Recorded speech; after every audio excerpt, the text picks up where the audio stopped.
Yo, what up, guys?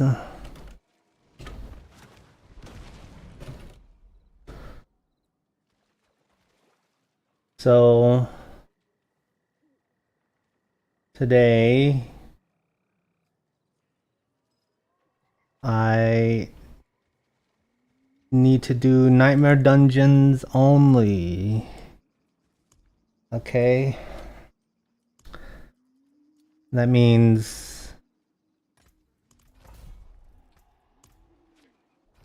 Distilled Fear Farms. Distilled Fear Farms. Alright.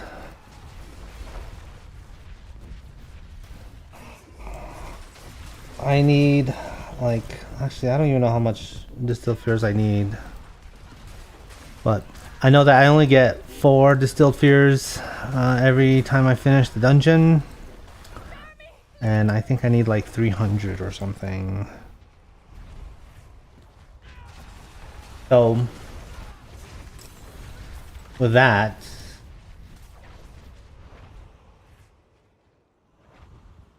I need to do like 75 Nightmare Dungeons or something.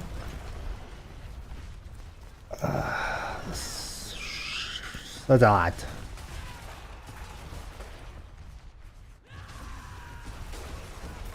Because I need to do 100 Beasts and Ice. And I'm not even close to 100. Not even close.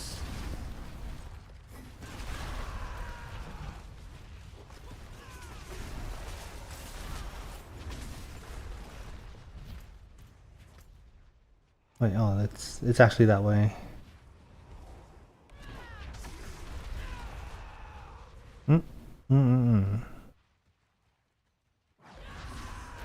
Oh, adjudicator masks.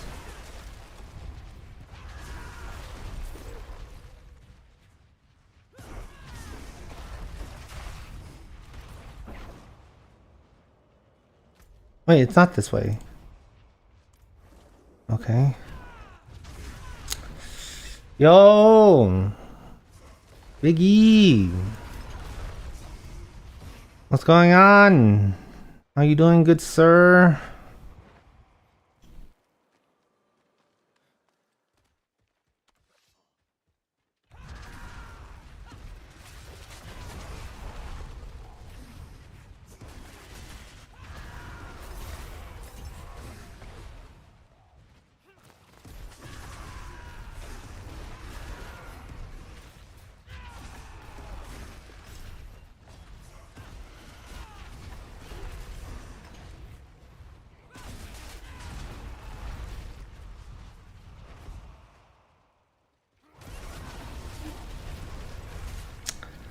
Good, little E is about to have dinner. Ah, snap.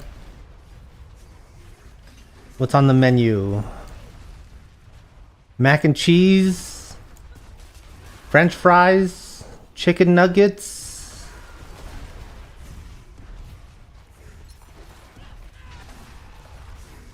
You know, I actually don't know if that's actually what little kids eat. I just know that I went to a Chinese buffet once and there was all like the Chinese food that you would expect, right? Egg rolls, fried rice, noodles. But then there was a section for French fries, chicken nuggets, and mac and cheese. And I'm like, oh, this is for that picky kid that doesn't actually like Chinese food at all. And I'm like, you know, whatever works, I guess.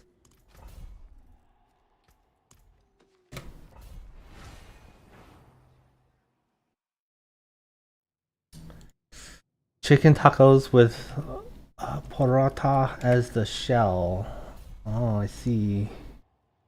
Nice. That sounds good.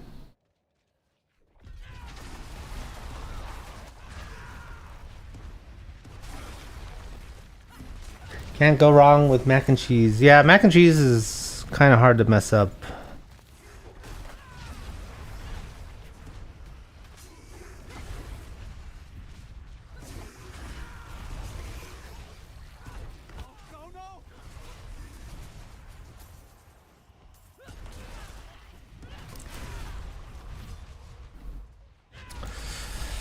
Yo, Michael!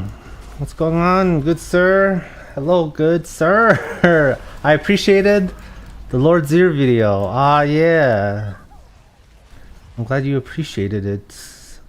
It was a video that I haven't put out, or I haven't put out videos in a while, so it was good to get back in the groove of things, you know? So, yeah. So right now I'm farming distilled fears to do Beast and Ice. Right, Beast and Ice can do or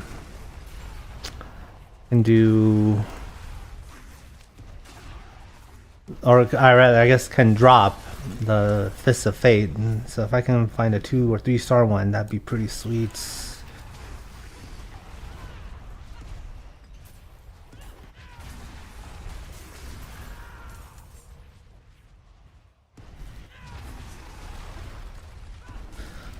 Yeah.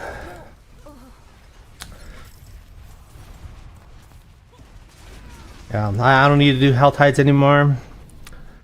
Because I managed to do my Grigor runs. So the ones I have left to do are not Lord Zir. Beast and Ice and Varshan.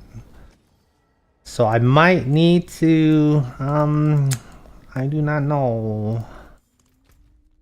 Do a lot of whispers, and I don't look forward to that. I do not look forward to that. All right.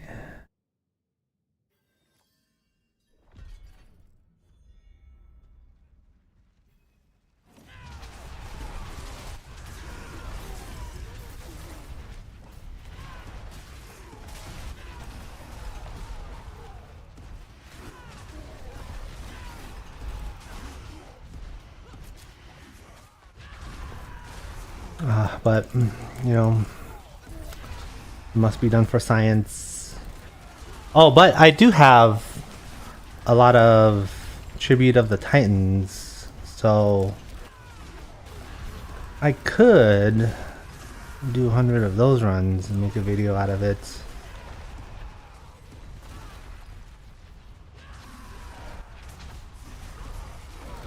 Do you find Tribute of Titans not as good as farming for specific bosses?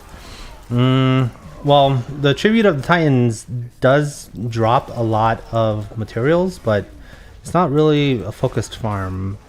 But yeah, I was thinking about that because like I do have almost 100 of the tributes, so I can make a video out of that, which I probably will. Because like the thing is, if you look at like this right here, it doesn't say, oh, Judicator's Mask. I have no idea how to farm these. Like, sometimes found from Tree of Whispers. Like, that sounds horrible, right?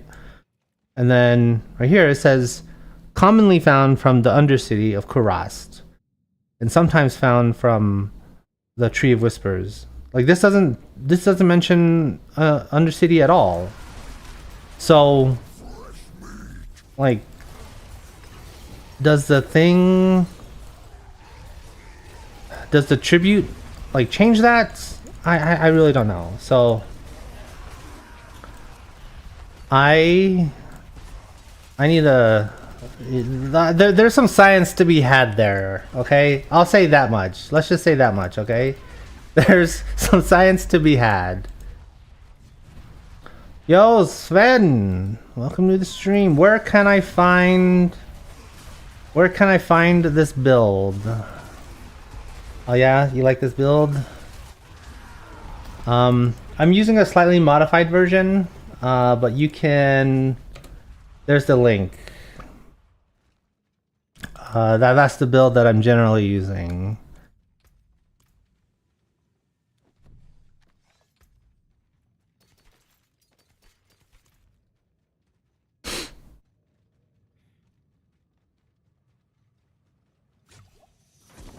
and says thanks. Yeah, no problem.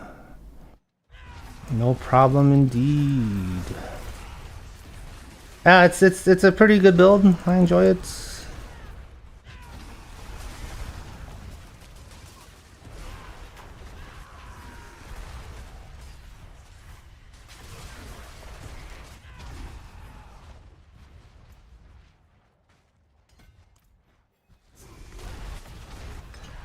Boom, baby. All right.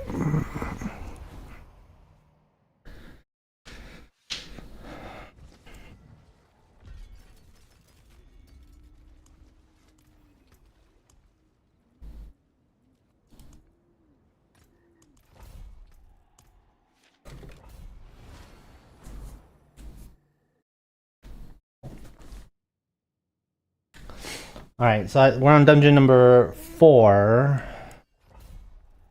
Okay. So, yeah. Dungeons the whole time. Yo, Chris Lang! Welcome to the stream. What's going on, good sir?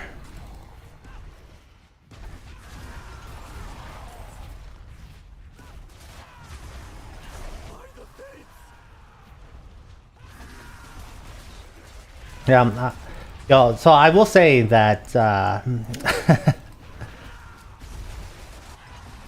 the question, does he drop a mythic unique? No.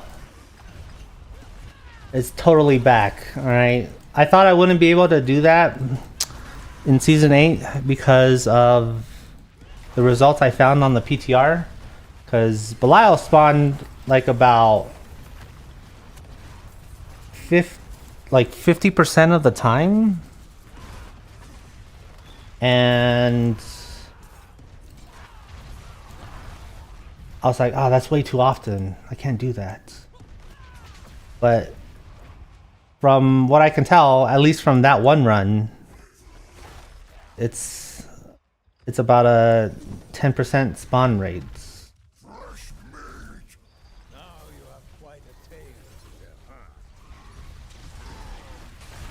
Yo, Riley! Welcome to the stream. D2R.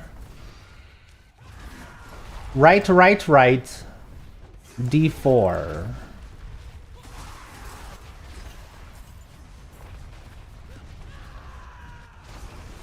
Or D2R turns into D4. I mean, yeah, Diablo 4 is a sequel, so I think that makes sense.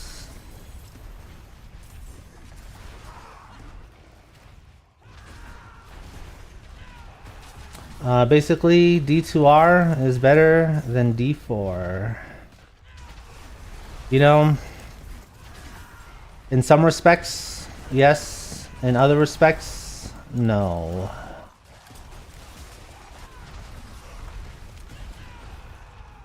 Yeah, because like, bro. Blizzard, like, the skill Blizzard is like, painful to use in Diablo 2. Right? It was painful in the classic version, and it's still painful in the resurrected version, the remastered version. They didn't change anything about it. Like, why?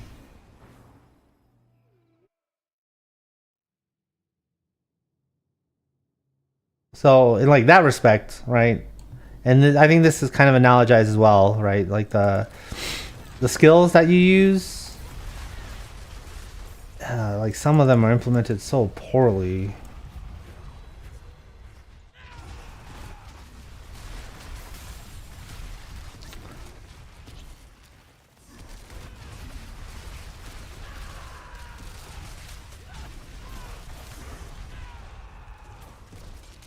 Yeah, but if you think Diablo 2 is better than Diablo 4, good news is that Diablo 2 is available to play.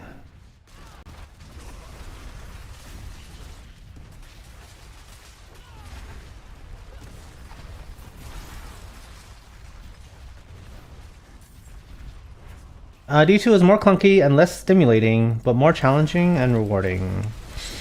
I don't necessarily... So I agree that D2 is more clunky and less stimulating, right? I mean, it just kind of shows through age. I would disagree with more challenging. It's not more challenging. I mean, unless you're comparing like the new player experience with another new player experience. If you don't know anything what to expect, like it hits you with like brick walls. So yeah, like if you were to build like a fire sorceress, and then you hit hell, and you're going up against fire immune mobs, like okay, and like you literally can't kill them. I mean, okay, yeah, if you didn't know that to expect that, then it's challenging in that aspect. But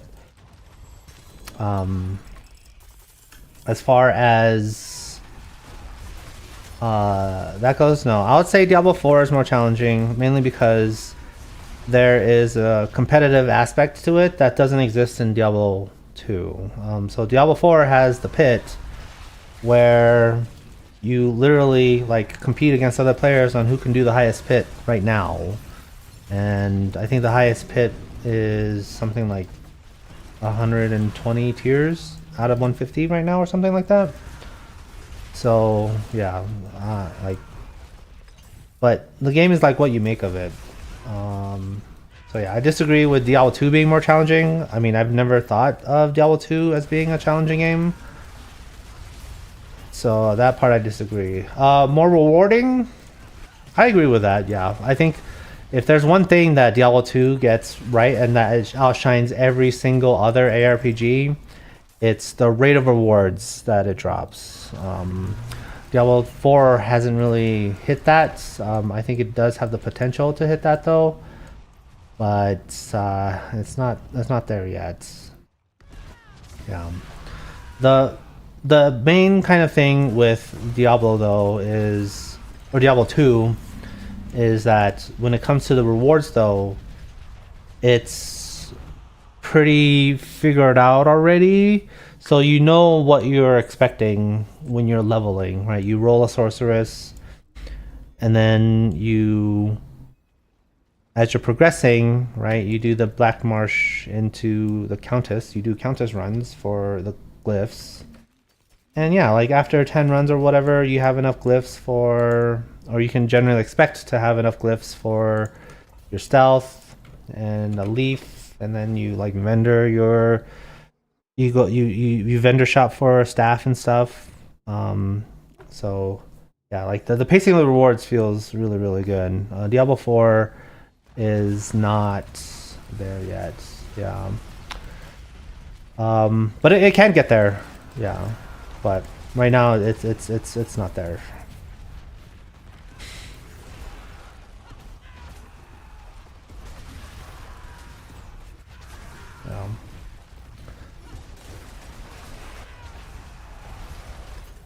Ryan says good analysis. Oh yeah, thank you. I will say though, yeah, as far as like the pacing of the rewards, that makes I mean, I think that's the most important aspect of the game, right?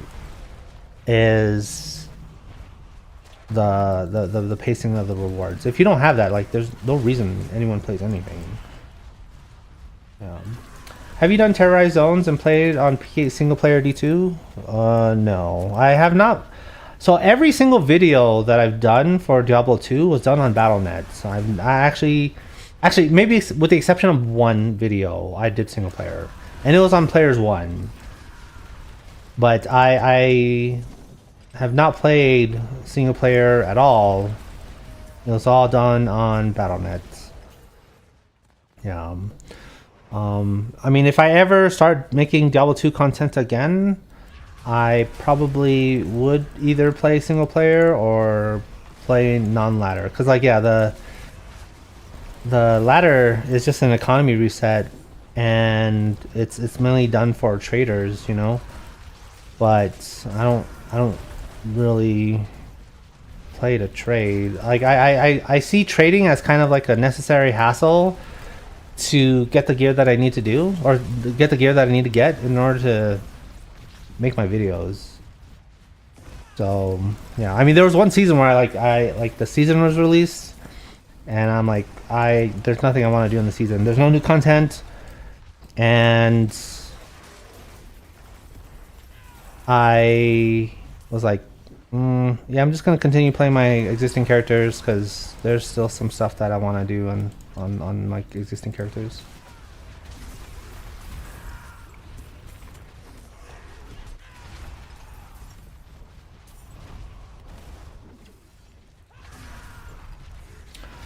I found single player to be more enjoyable than trading. You can also get better drops by upping the player scaling.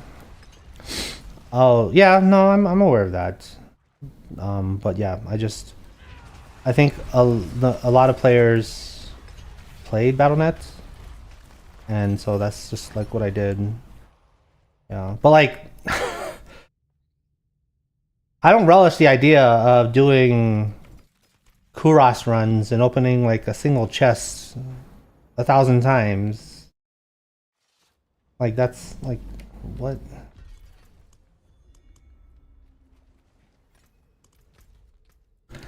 Yeah, like I consider myself a grinder, okay? But not like that, bro. Yeah, and like in single player, right? Like you gotta find a good map where the chest is close, and then like you just reset your game to open up that chest over and over and over. Like, bro. And the worst part about it is not necessarily that you're doing the same thing over and over and over again, but like you're not resetting the map. You're literally doing the same thing over and over. Like you're not even exploring a map. Like yeah, and that's really rough.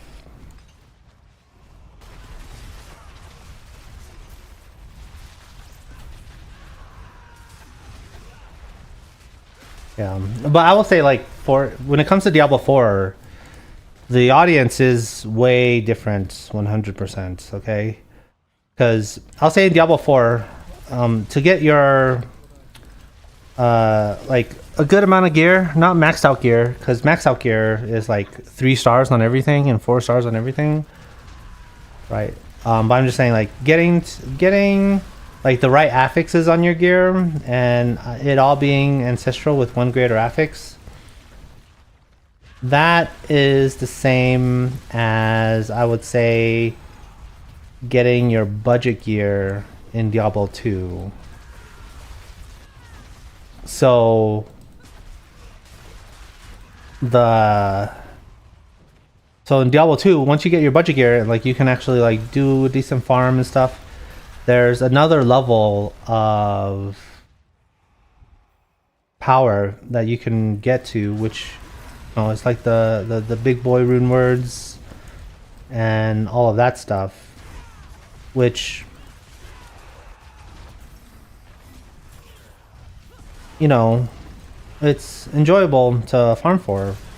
The equivalent of that is, you know, 4-star, 3-star greater affix items in the game, but it's not the same because you're not really finding new items. You're just finding the same item that's just like supercharged. And I think they should add like another level of gear to find. So like finding the 4-star, the 4-star gear, the 3-star gear, I think is like the equivalent of finding what is it? Finding like the perfect armor shackle, the 141 armor shackle, or like a perfect whatever. I think so. Like, I think that system is good, but there should be like another level of gear that you can't necessarily target farm, because I think that's not great. I just don't do the rune hunting and get the runes. I get elsewhere. Oh yeah, no, sure. Yeah, I've never done a Kurast run because I've never. Oh no, I'm not doing that one.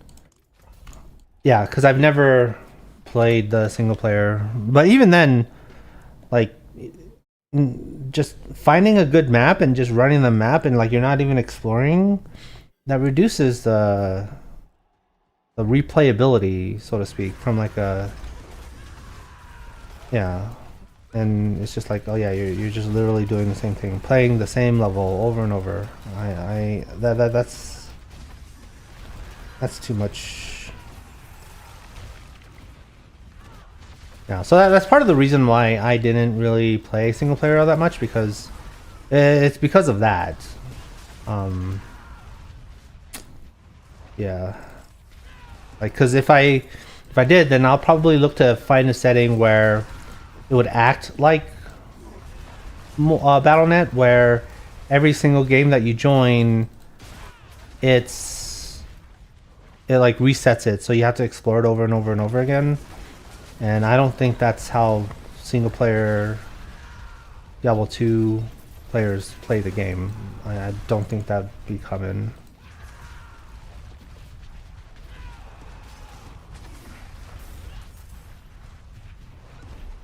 Yeah, but I guess I could like just stick to players 1 and mimic Battle.net without actually being on Battle.net. I think that's probably fine.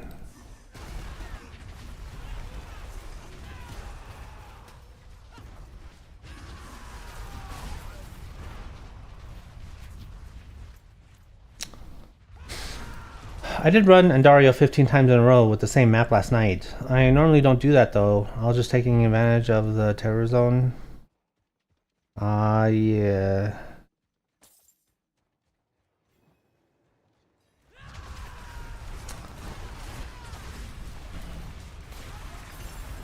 Yeah. And to be honest, like when it comes to farming and magic finding, like I've played Path of Exile 2, I've played Last Epoch. Only though Last Epoch was just for a little bit. Wait. Oh, okay, so it's this way. And yeah, Path of Exile 2, and I think, and obviously Diablo 4 and Diablo 3. I think Diablo 2 has sort of like the best systems for exploring the end game. And Terror Zones is kind of the way it is, or kind of the way I think is like the one of the better systems, mainly because it uses the world, right, and it gives you like a sense of place. So when I make videos, right, it's really cool that I can be like, oh, I'm doing Travancore runs or Chaos runs or Bale runs or whatever, right? And I think that's really cool. So like, even though I'm looking for like the same exact gear, right, and doing these other zones isn't necessarily like you're not really target farming anything or whatever, I think that is the best system out of all of them. Because in Path of Exile 2 you have maps, which yeah, it uses different tile sets and stuff, but it's kind of like you're just removed from the world into like this portal where you just do it, right? Kind of like Greater Rifts, where in Diablo 3 you just do the rift and you don't really explore the world. And Last Epoch, you're doing like the I forgot what it's called, the little islands or whatever, and it's just like a randomized thing. Like, bro, like, way to remove me from the world, right? So yeah, what I would rather have is something like Diablo 2 with the terror zones, except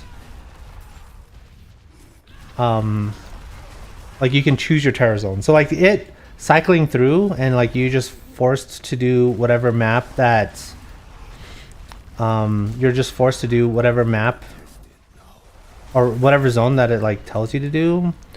I think that can be improved a little bit. Yeah. So like what the way I'll do it is you would farm like terror keys or terror zone keys, right? Terror keys in Diablo 2 are it's the Hellfire Torch thing, right? So what I'll do is like, okay, yeah. So right here, right, in Diablo 4, you have like these keys, right? And these are certain dungeons that you essentially select, right? And then what you do is like you go to the waypoint and then you can choose to like you so the waypoint has like two functions now. One, you can just teleport there and just do the zone, or two, you can teleport and spend like a terror zone key, and then whatever zone you teleport to, it's a terrorized version of that zone. So like you can choose, oh, hey, I want to do like a whole bunch of Andario runs terror zones. So like you can farm up for it, and then you you do that zone, and so you still keep your place like in the world, and you're doing like end game content, and you like basically expanded every zone. That's what I would prefer. Yeah. I think Diablo 4 is somewhat close to that, right? Because like, these dungeons actually have a place in the world, but it's pretty close to just like going into a portal. You just spend the key, you teleport there, and then you're done. But that's just that is kind of just like the main issue though, is just its world design is fundamentally different than something that you'd find in like Path of Exile or what you'd find in Path of Exile or Diablo 2.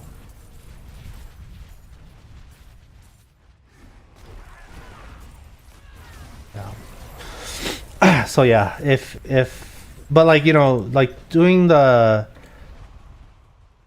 hell tides and stuff in Diablo 4 I think is really cool, right? Like you're doing the overworld content and then you kind of have the second layer here with the nightmare dungeons, also like the pit kind of being another layer of challenge. I think that's cool. But yeah, I think the Diablo 4 design is like too far away from something like that.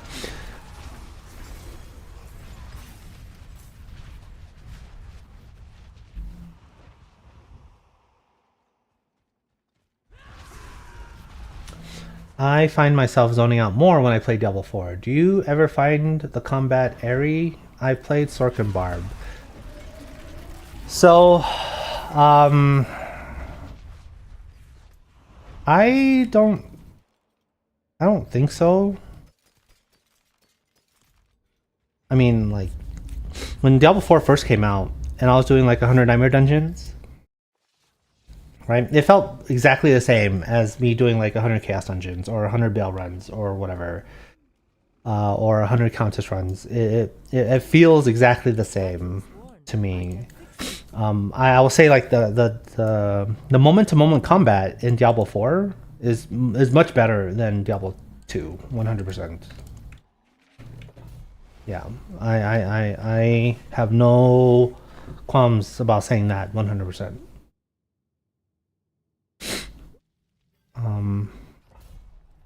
Yeah.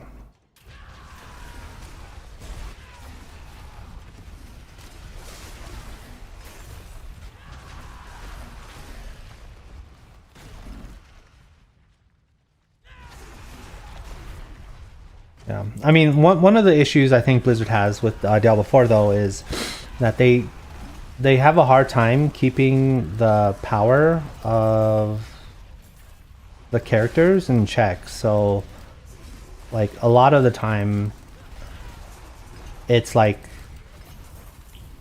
oh, there's like one build that does trillions of damage and everything gets one shot, and you don't really even think about it anymore. So if you're playing a build like that, then I think that it's not great.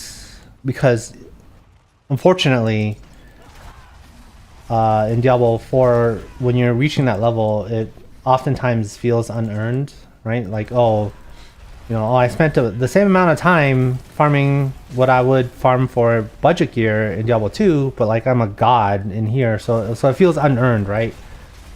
Versus if you're playing like a god power build in Diablo 2, right? It feels earned because it's like the journey to get there takes a long time. And like, that's not to say that in like when a new season starts, people can't get an enigma like 2 days in or whatever. Like that's certainly possible. But like if you're that good at the game where you can do that, then it feels earned. And so yeah, one-shotting everything, it's like, all right, no, like this feels good because not a lot of people can get to this point, and that part is it contributes to your feeling of power. So yeah, I think for season 8, the season I'm playing right now, they're doing a lot better job of that. But the Diablo 4 community is like way different, right? Because they want like the season 8, the item journey is a lot longer, so it takes a lot longer to find the items and to get powerful enough to advance in the world tiers and stuff. But a lot of people are complaining about it. They're like, oh my god, like season 8 is trash because I can't find the gear, I can't find my mythic uniques. Like last season, season 7 was perfect, and I'm just like, season 7 for me was the shortest season ever, right? I literally played Necro, found one item, went straight to Torment 4, killed all the bosses that I wanted to do, and I was done. And that was like a 3-week thing for me, and it only took 3 weeks because I have a full-time job and I like edit videos and stuff like that. So yeah, Blizzard has attracted an audience that I don't think would appreciate Diablo 2. Yeah, because like if people don't want to farm the 4-star gear, like they don't necessarily have to, right? But farming, like when you find a 4-star item, it feels really good. I will say that when I found my 4-star Ring of Starless Skies, bro, that was the most excited I've ever been finding an item anywhere, like any game, right? Like I was in such disbelief. I'm like, wait, did that really just happen? And then like it hit me. I was like, oh shit, right? And keep in mind, right, I found a Jaw rune on Battle.net, I found a Burr rune on Battle.net, okay, and I found an SLJ in D2R. And I'll say, like, the best time I found a piece of loot was in Diablo 4. Believe it or not. A 4-star Ring of Starless Skies. Yeah. And I was linking that shit in chat. Like, people showing off their gear, and I show off that ring, and they're like, yeah, you win. And, like, it's no contest.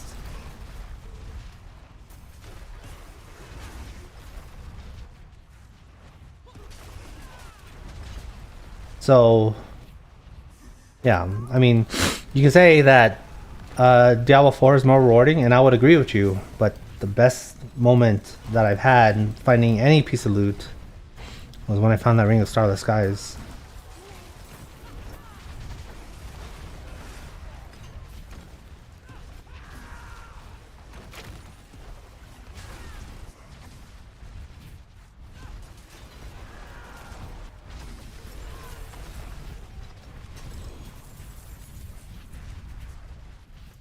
Yeah, like, no, I literally couldn't believe it. I was like, holy shit.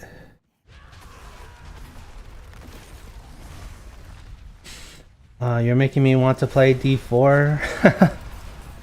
Yeah, I mean, if you haven't played since season 4, Like if the last season that you played was season 3, then yeah, I would actually recommend that you try Diablo 4 again, because the season of Loot Reborn was, it was like the Diablo 4 sort of revamp moment, right? So like everything that you think of when you think of Diablo 2, like your favorite parts, you know, like the rune words, ethereal items, gearing out your mercenary, like all of that stuff came with Lord of Destruction, right?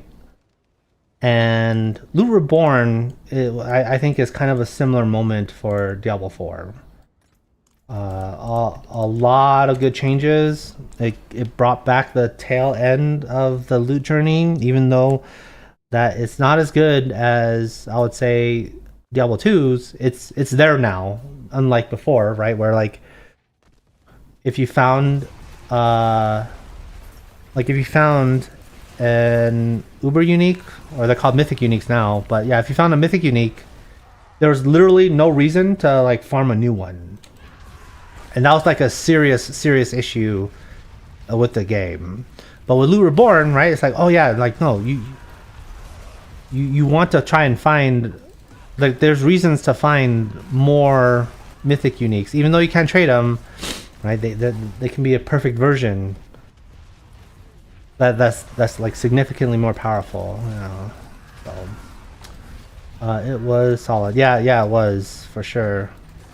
But I'll say, you know, when it can, like, maybe with the exception of season 1, right? Every single season, you know, as Blizzard has been listening to feedback from the community about Diablo 4, it has gone in the right direction. 100%. Like, right? Like, loot is good, I think. It's easy to read. The codex progress is fun, and all of that stuff. Like, it's good. And yeah, every season it's gone in the right direction. You know, and like if you're playing every single season, it's pretty hard to like appreciate the changes, I guess you could say, because the changes, they feel small. But over time, you know, like they accumulate, and then you just start taking for granted all of the stuff that is good about the game, right? Like, I mean, I know like people say, oh, you know, nothing really changed since season 7, the last season, but like they revamped the Tree of Whispers base, which, yeah, that's small, but they're trying to get out changes as best as you can. So like one of the things that people don't really talk about, because it wasn't that big of an announcement, was the treasure goblins. They've implemented the different treasure goblin types from Diablo 3. It was a really good change, right? Like that's a recent change from season 7, but you know, because it's just such a small incremental thing, like you just, everyone just takes it for granted.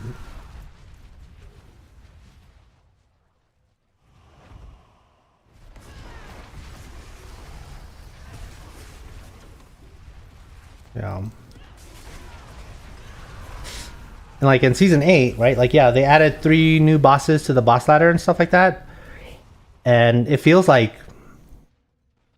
nothing's really changed, right? Like they're introducing new unique items every season, like 1, maybe 2 items per class, and that's it. But one of the biggest changes that they made for the boss ladder is that in previous seasons, like, it leaned way too far into the target farming kind of aspect, right? Like, oh, you only do Varshan for the malignant rings, and if you're not looking for malignant rings, there's no reason to do Varshan. Like, they changed that in this season, and I'm actually feeling it making my videos, right? And you know, like the Belial spawn randomly. Like, oh yeah, that's a cool change, and I think that's permanent. So I really appreciate that, right? And it's given more variety for, like, you know, my journey in the game, and yeah, I think it's good. What are the different treasure goblin types? So so the regular treasure goblin is still there, that guarantees a legendary item, and then there is the obol goblin. So it's basically the same type as the Bloodshard Goblin from Diablo 3. You kill it and he drops a whole bunch of obols. There is the Gem Goblin. So if you kill him, then he drops a lot of gem fragments. And gem fragments are actually like pretty hard to come by. I've been playing this every single day for the past, what? Has the season been out for 3 weeks now? And I've barely gotten all my gems to max. And I've only figured that out because I'm like, oh, you can actually change or convert your gems to a different gem type. Like, I'm like, oh yeah, I forgot this was here. There is the Odious Collector, which is the masterworking materials one. So you get like a whole bunch of obdusite to help you with your masterworking. And then there's a gelatinous one. So it's the same exact one that came from Diablo 3, where you kill it, it spawns like more goblins and more goblins. So like one goblin turns into like 8 different goblins, or 9, 10 different goblins that you have to kill. Those are very rewarding, 100%. Mainly because it drops like a whole bunch of boss materials,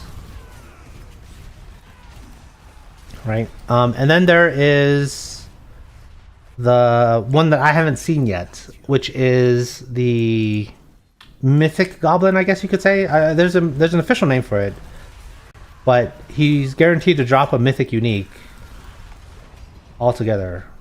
I don't know if it's a Mythic Unique or a Resplendent Spark. I think it's a Mythic Unique because it's actually super duper rare. Wouldn't have made it without me. Yeah. And yeah, like when you see that, you're like, oh hell yeah.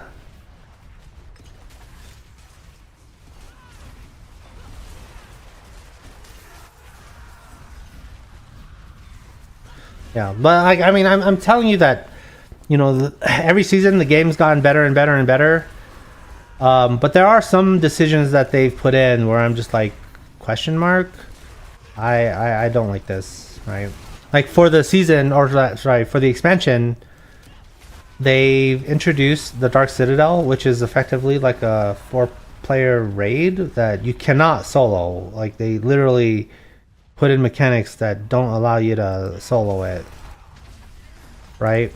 And like they're moving the needle to more group play, but I've read an article from someone that was interviewing the Diablo 4 director, and they're like, yeah, we think group play is awesome and we're gonna double down on it, and that means like more raids and stuff, including the multiplayer, the forced multiplayer aspect of it. I'm just like, no, don't do that. Like, what are you doing? Like, no, that's not how you do it, okay?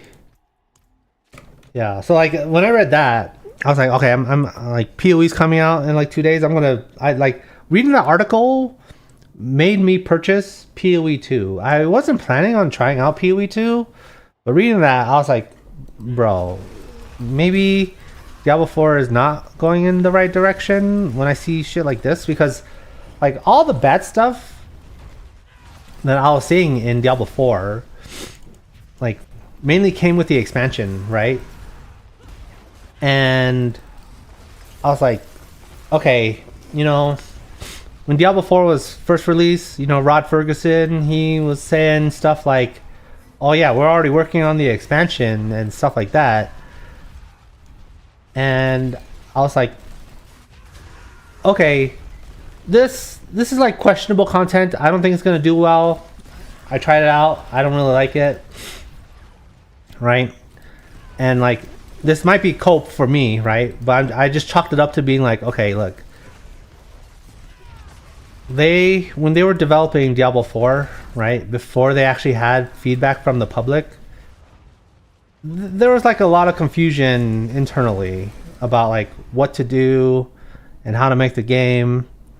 And I was like, okay, a lot of the decisions in Vessel of Hatred are like from that era of they were implementing this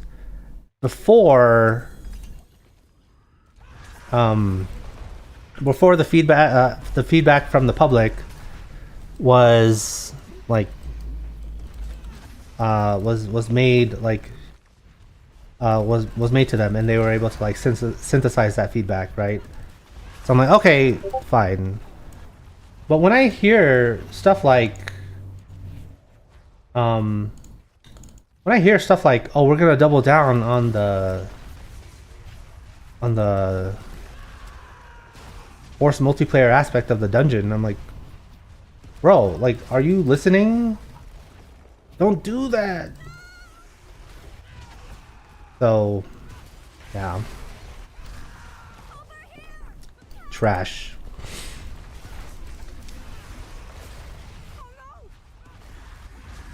But with season 8, they have they've made a few decisions that were very good for the game, right? With the bosses and everything, where doing a rotation is a dead concept now. So like you can't do LFG Duriel Rota. Like you actually have to farm your own materials, and if you want loot from the boss, then someone either needs to give them to you, or you need to farm them yourself, or you trade for them, I guess. And I'm like, oh yeah, that actually disincentivizes group play. So, okay, no, that's a good change.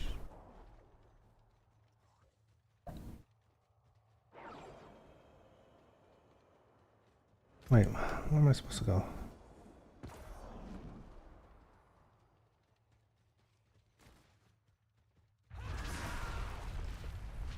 So yeah, Blizzard still has some goodwill with me, and I'll be playing for the foreseeable future. And I mean, I genuinely enjoy the game. Like, for all of season 8, yeah, I've been enjoying the game. I don't like force myself to play this game because like that's what my channel's about or whatever.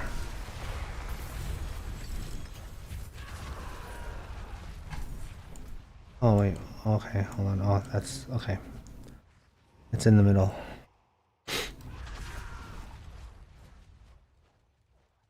I'm like, what's going on?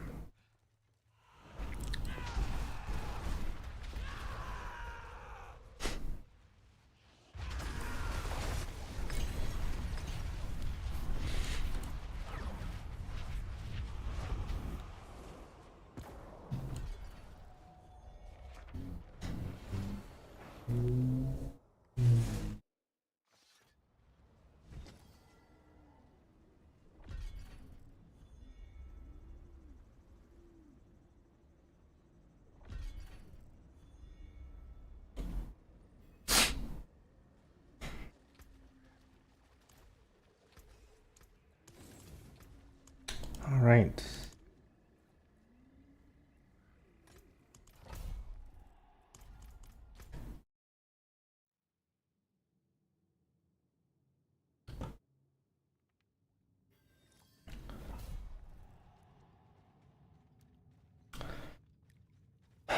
Riley says, one thing that really bothered me about Diablo 4 was that they make items marked legacy when they become outdated. It feels like your items are trashed. Sure. I mean, I think they did that in Diablo 3 as well. You know, when they have to like redo loot and stuff. I don't know. I don't know how long you've played Diablo 2, but like I mean, that happened in Diablo 2 as well, but like they didn't mark as legacy, but they were like legacy items, right? So the like I remember when patch 1.10 came out, like all of the gear that I had from .08 and .09 was like useless because they just got replaced.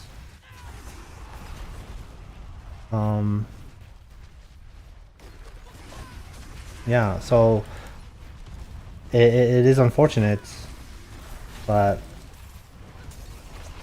yeah, I mean, when you're playing a season though, like you just start over, and it's mainly for the economy. So, yo, Dino, welcome to the stream. Why would you play Nightmare in the big 2025?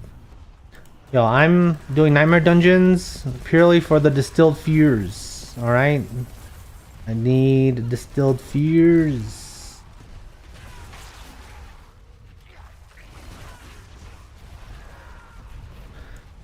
Get any of the $30 skins that only work for 2 characters. No, I don't think so. I don't think I've bought anything from the shop. The only thing that I really buy from my Battle.net balance is the Battle Pass. So, yeah.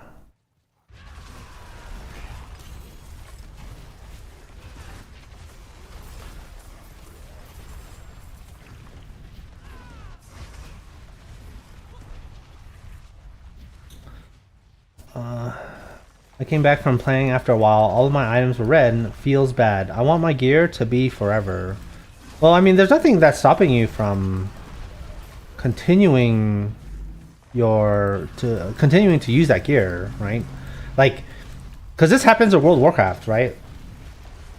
As new season and new content's introduced, your gear gets outdated. Like if I log into any of my like yeah, if I play World of Warcraft and I like get all this mythic gear and all of that stuff, right? And then the new raid comes out.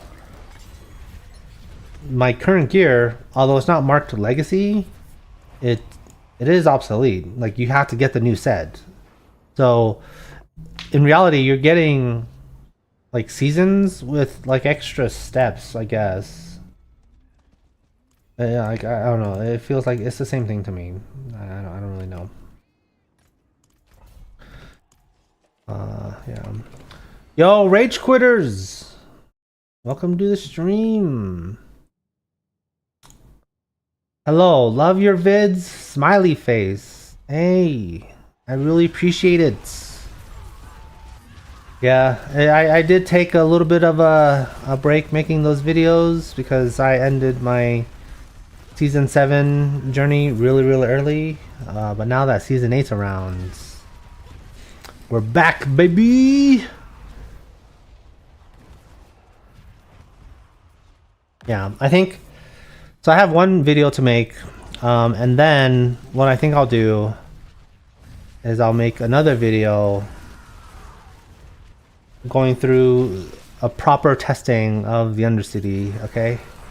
I've done Undercity for like some like materials farming, but I'm almost actually at 100 tributes of the Titans.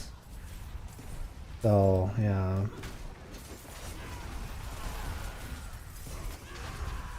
Had any mythic drops since tonight's update? No, I have not received any new mythic uniques or new mythic unique drops. I did craft one, which is my Ring of Starless here, but that'll be in my next video. Which run did I get it in? Who knows?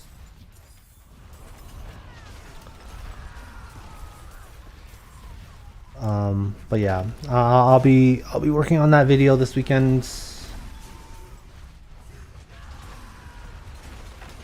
Yeah, but I do want to make this other video. Ooh.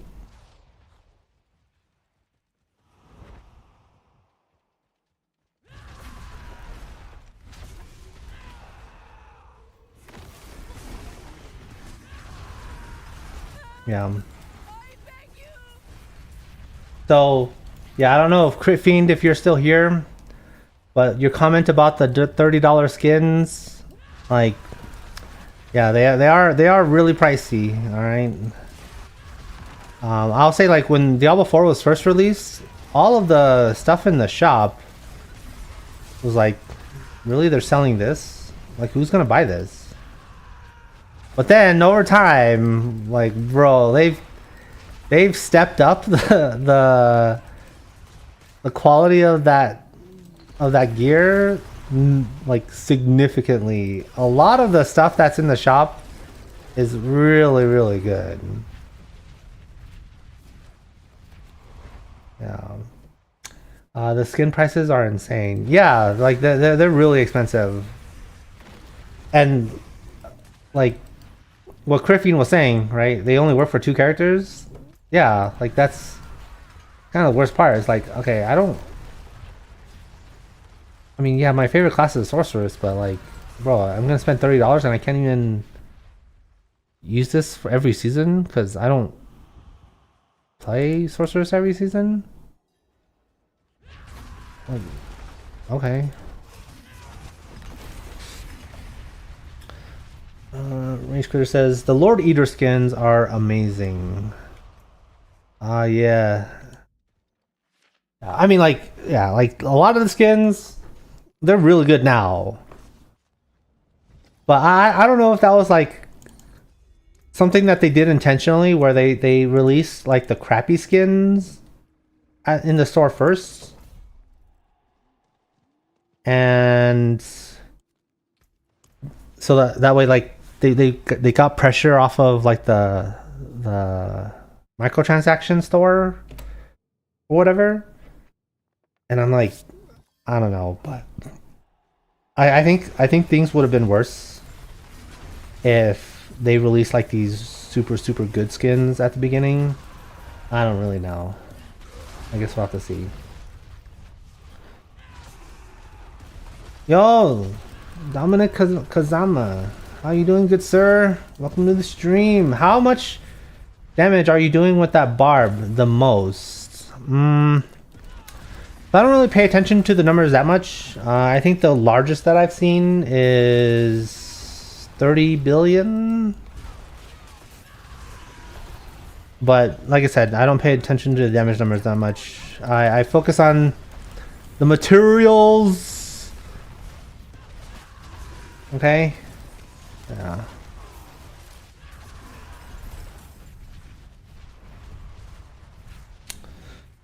But I agree. They should make them compatible with all the classes. They're expensive. Yeah, I think like it is kind of weird because like they sell like a theme, right?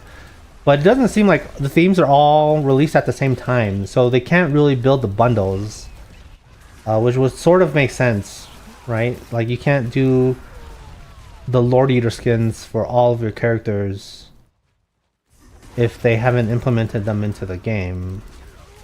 Which, yeah, I think that makes sense. But damn, like, are they milking people from the store?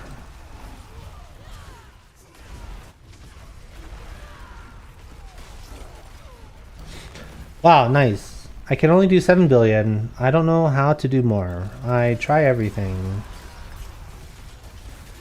So your glyphs are maximum, I assume? Your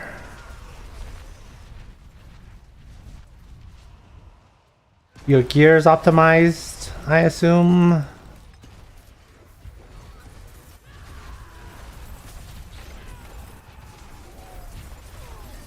Yeah, I don't know what else to say.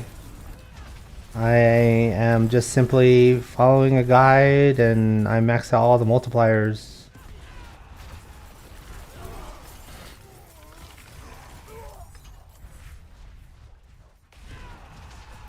Yep, everything and still nothing. Well, you haven't really tried everything, because if you did, then you'd be doing the same damage as I would.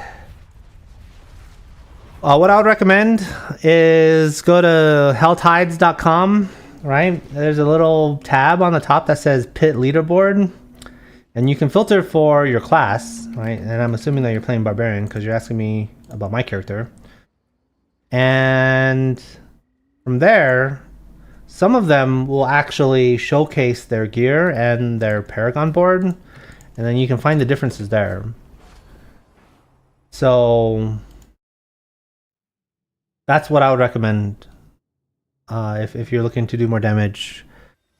It could be possible that the guide that you're following isn't like made for pit pushing or whatever. But yeah, I can't really give you any more advice than that because I have not analyzed your character or anything like that. So can't say. Diablo 4 has made $150 million from microtransactions. Damn, is that like since the release? Or what time frame is that?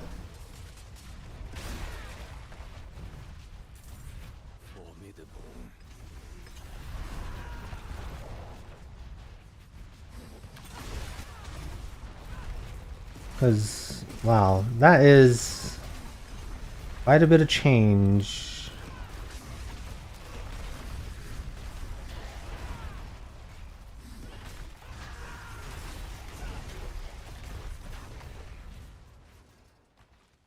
It's Rob's build. Oh, okay. Yeah, I mean, it could be that you may not be stacking your buffs and debuffs correctly. If you're just randomly clicking your yeah, if you're just randomly clicking your buttons, that could be the explanation. But yeah, if you're stuck in like the pit and you're not progressing, then this is stuff that I would worry about. Yeah.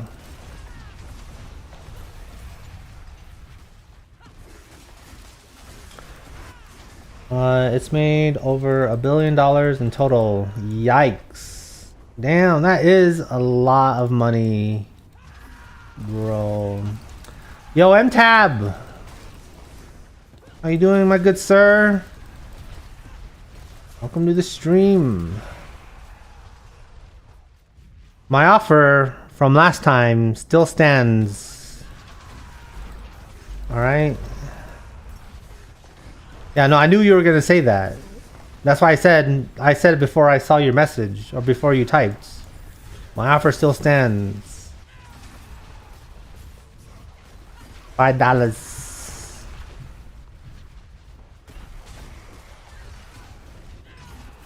Carry me like a baby getting nursed. Yeah, $5.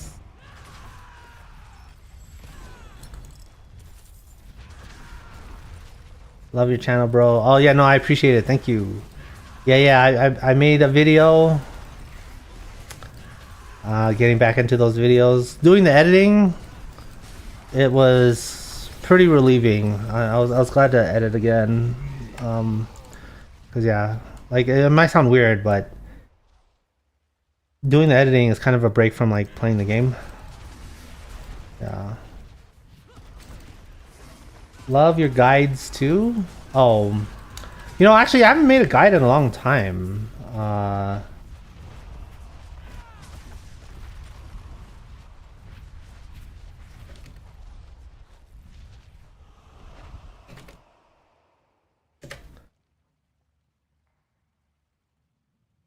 You know, like right now, all I really do is loot highlight videos.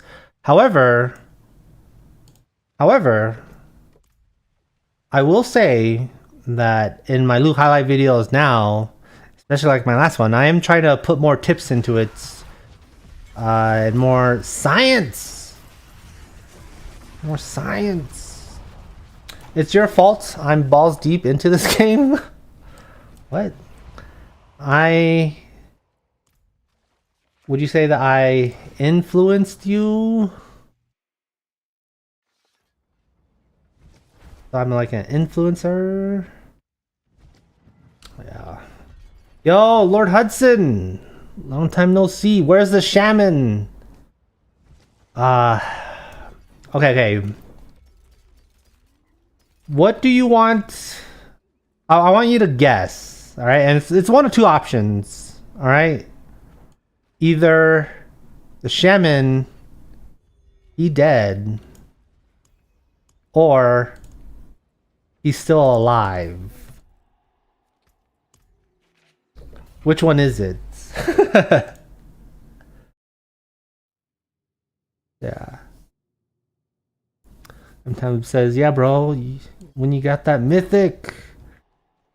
Yeah, dude, I didn't expect any mythics at all, and that was crazy. I got 2 of them.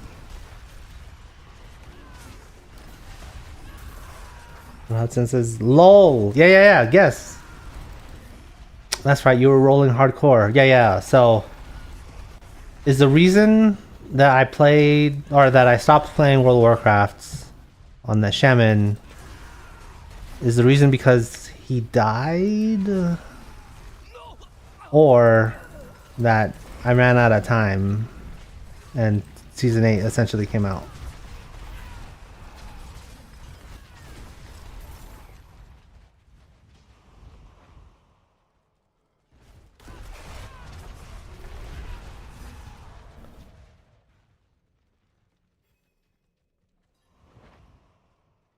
He lives in all of us. Oh no, that's a cop out, bro. Why are you trolling me like this? All right, well I'll tell you. Okay, it's not that interesting whether he's alive or dead. But I will say that if I renewed my subscription and I log into the server, you would not see a ghost on the shaman. He is alive and well. Right? Yeah, it's the furthest that I gotten too. For hardcore. Last time it was like I think level 30, 35. I think I want to say, but I hit like level 45 in on the shaman, or no, maybe level 42. Funnily enough though, like although it's high enough level to get the mount, I don't have the mounts. I have enough gold for a mount. I just didn't buy one because I'm just like, oh my god, that's just too much. That's a lot of gold, and it would suck to just die. Excellent. You found the Herodic staff, or the, or no, it was excellent. You have a Herodic staff. Because the Staff of Kings, he doesn't say that, I don't think.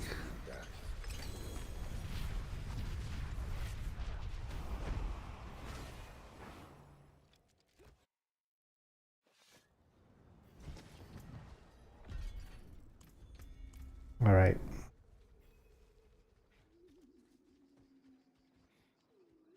It is done.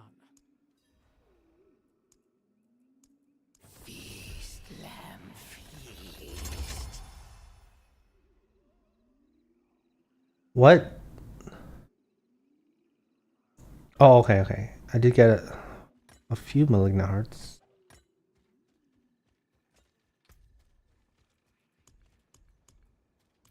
Yeah, you were whooping stuff in Strangle Gank a few weeks ago. Yeah.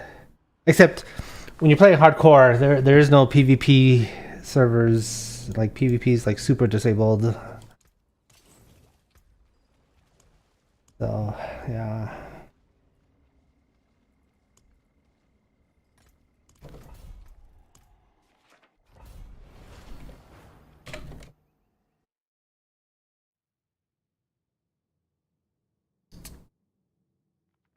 Rage says, so the reason for the mythic drop nerfs this season was due to player feedback? What? I don't think that's the case.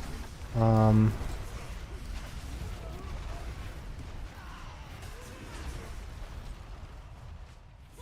mean, like, I would have given that feedback. I'm like, yo, this is too easy. Like, Wouldn't have made it without you. like it's way too deterministic. Like, yeah, so, but I don't think they listened to me. Because if they did, they wouldn't have messed up rune words.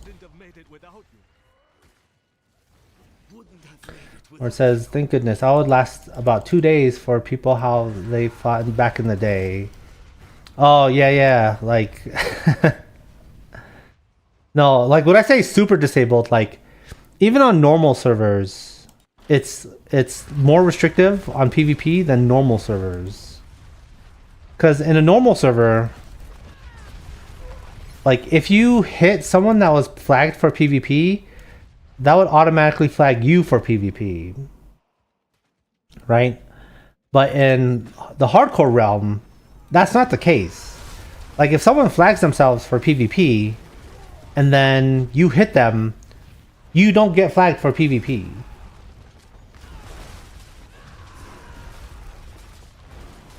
Like, that's how disabled it is. So, like, you know those videos where people are pretending to be an NPC, but then, you know, they just randomly get hit, and then like PvP action starts and they start fighting. Yeah, like, that's not possible in hardcore.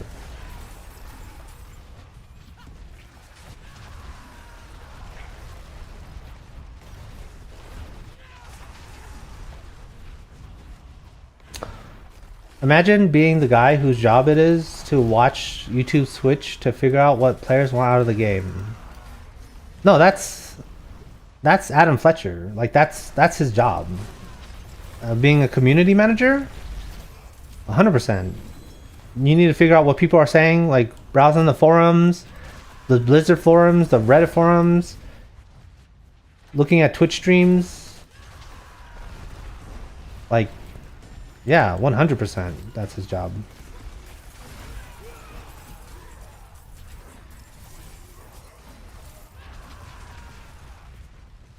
Yeah, and I think, like, I think I've saw, like, in this documentary or something, where people actually, maybe it was for Hearthstone, where people actually, as part of their job, look up Twitch streams to see if there's any sort of issue with their service.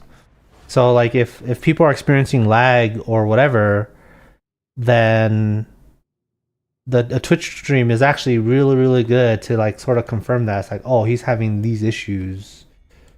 We need to work on our network to see what's happening. So, yeah. Very interesting indeed.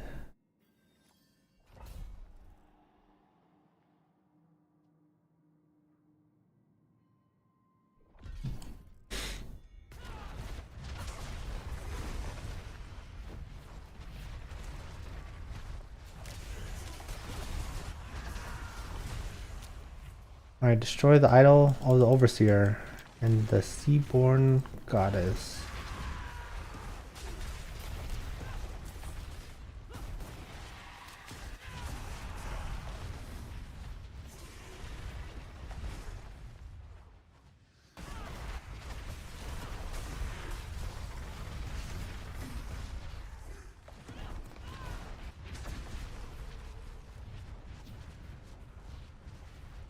Wait, is this one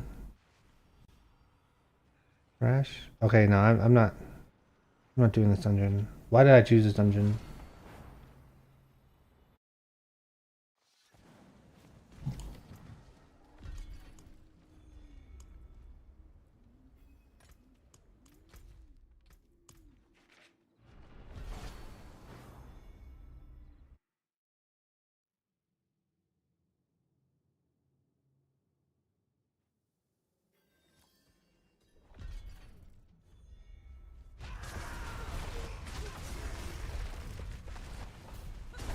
Alright, animus carriers, boys.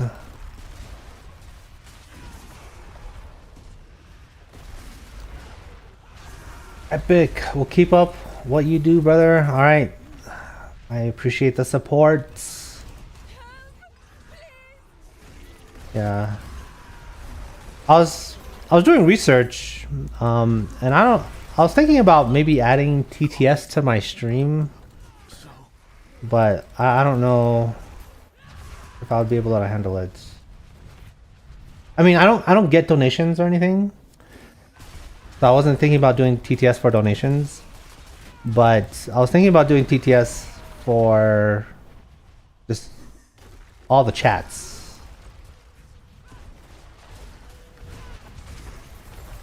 But I think that might be too much. I find things, even if they don't want to be found.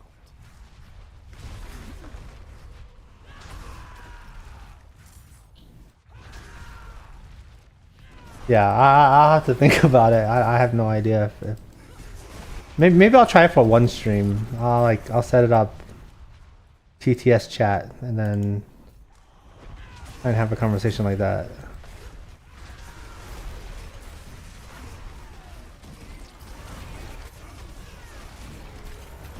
Because like what I was mainly researching was like I want it to be like a queue where I can control when the messages come out. Because I am ultimately at the end of the day farming for my YouTube videos. And yeah.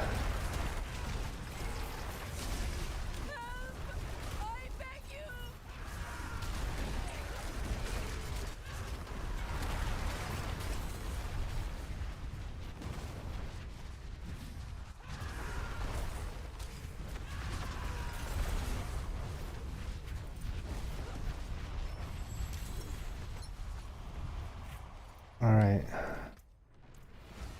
Well, yeah, maybe I'll do TTS for a stream. Who knows?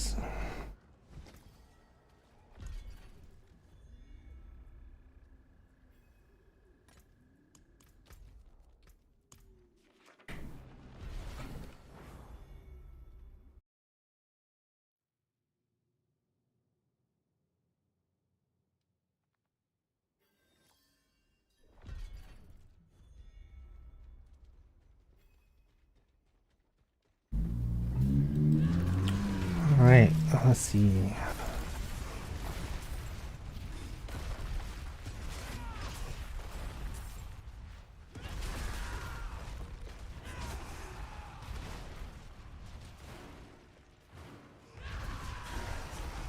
Nope.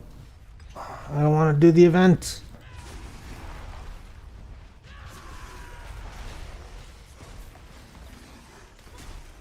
Oh.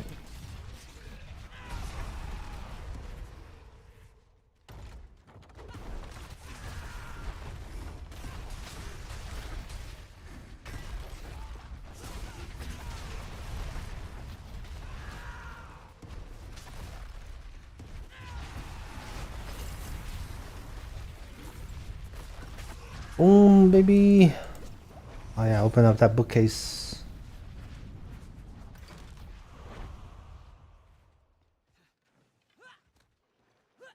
Oh no.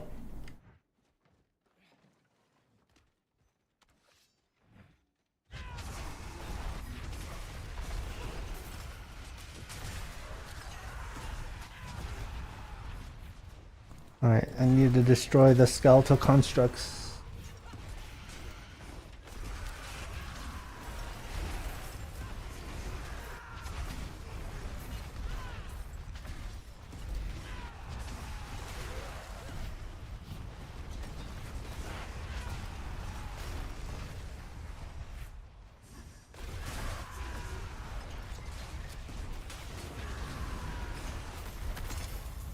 Oh, 6 malignant hearts. Yes! I do need them malignant hearts. Baby!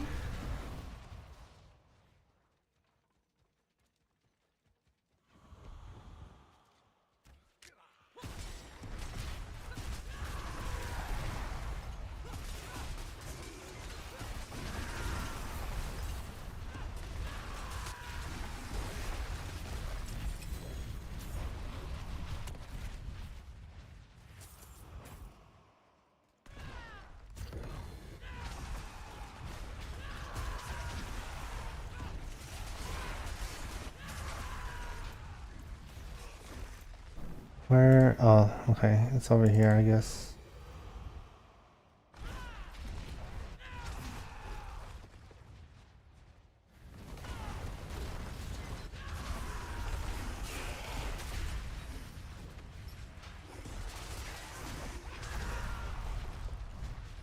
Ooh.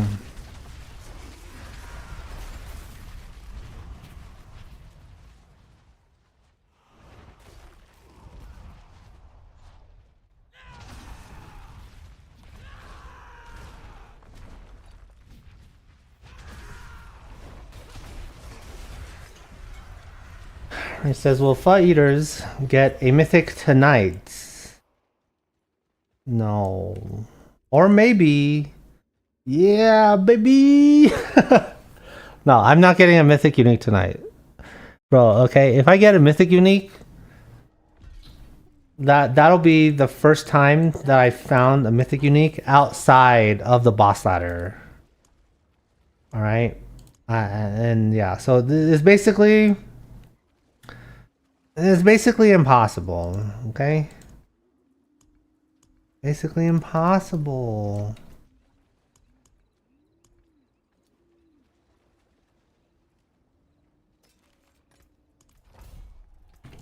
Yeah. No, I don't even think I'm gonna find a 1-star unique item or maybe a 1-star unique item. I don't think I'll find a 2-star unique item doing these nightmare dungeons.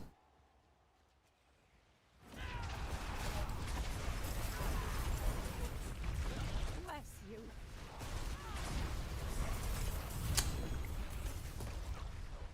Hey, if it can happen to me inside a pit, then it can happen to you. I mean, yes, technically you're right, but like that's like saying, oh yeah, if you can win the lottery, if that guy can win the lottery, then you could win the lottery. Yeah, you're technically true, but bro, no.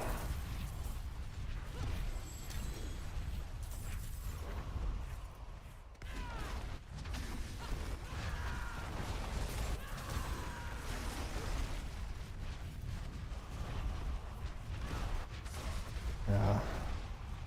Yeah, I'll go out and buy a lottery ticket tonight if I find a mythic unique.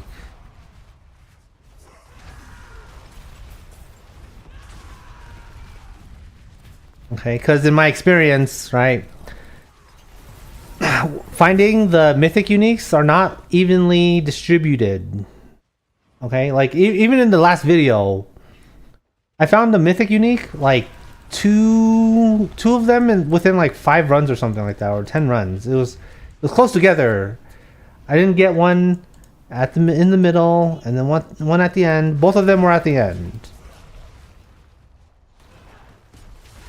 So if I find a mythic unique here, then I need to ride that wave of luck into the lottery. So if I randomly say, if I find a mythic unique and then I randomly say, yo, I'm streaming full time, guys, I'm a full time content creator, you'll know exactly what happened.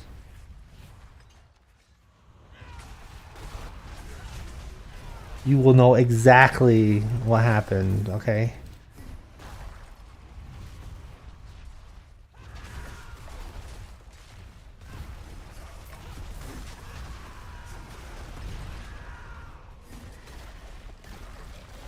Wouldn't have made it without you.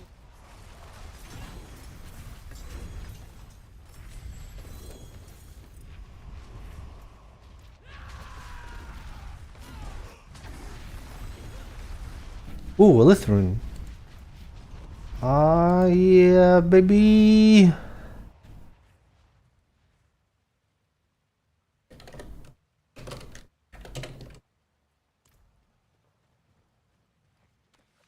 Wouldn't have made it without you.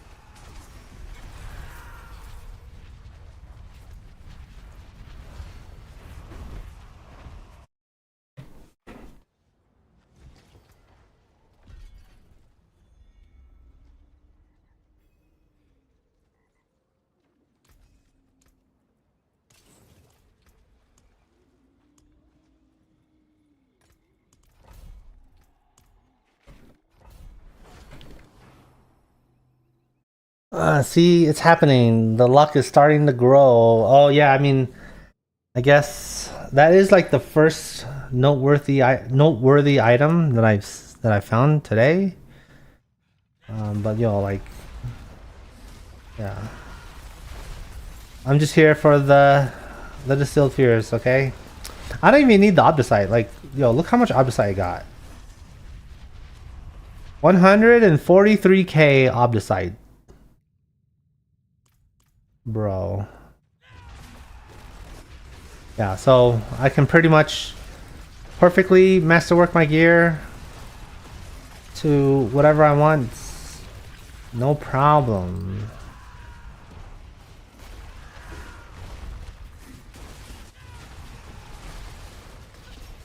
OMG. Yeah, dude.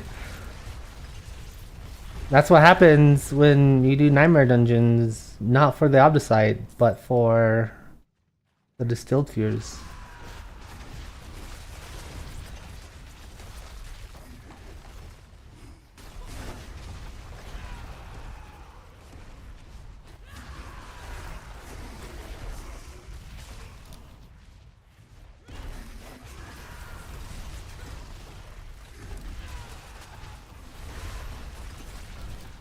All right.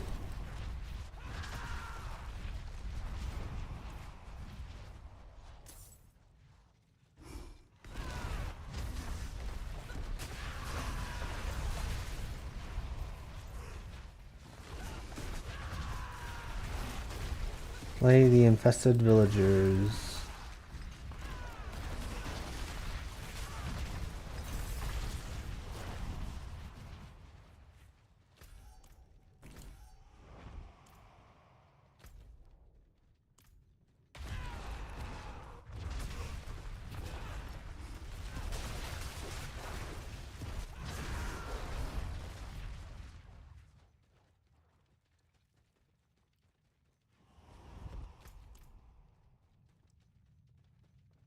Oh damn, that Fist of Fate, bro.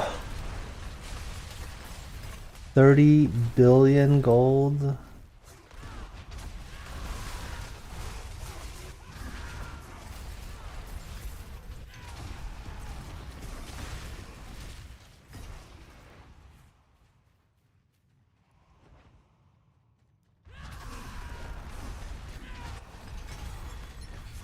Boom, baby. 2-star. Wait, hold on. Oh wow.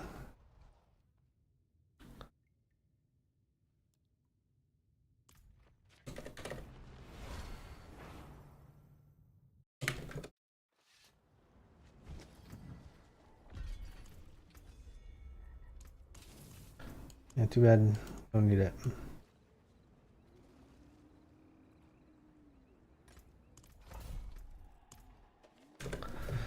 It says people make so much gold trading in Diablo 4, some outlandishly crazy greedy prices.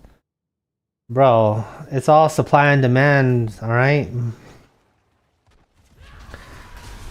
If he thinks the market can bear that kind of price, then that's what he'll set it for.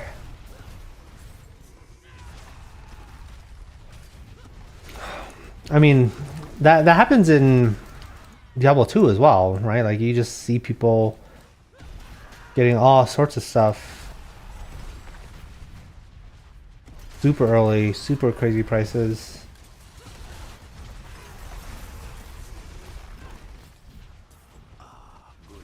Oh no, I don't want to do that. 30 billion G.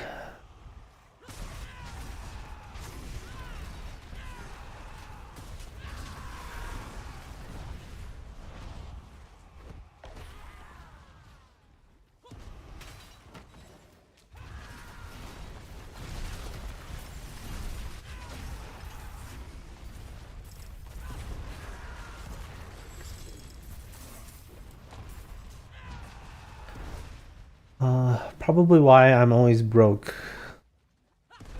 You know? Yeah. If you don't engage in trading, then it's very hard to build wealth. But like Diablo 4 is not really a game where you build wealth. So Yeah, I mean, unless you're trying to find like the craziest gear to get. But yeah, I mean, like I traded in Diablo 2, but trading is not my favorite thing. I know some people really, really enjoy it, but bro, looking in Discord all day and like messaging people to see if they want to trade, bro.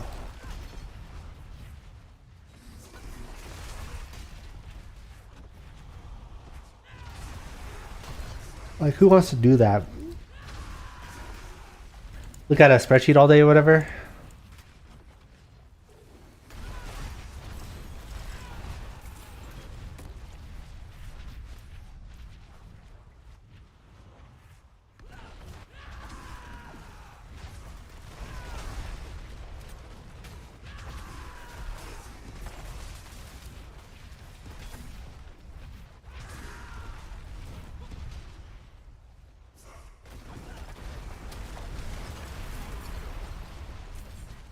Yeah, like I remember, like there's some seasons I was desperate for some gear, and I'll like trade, be in the Discord, and like sometimes I'll just get a message in the middle of the night saying, "Hey, is this like available?" And I would wake up, turn on my computer, log in, and do the trade. Like, yeah, I am not doing that again.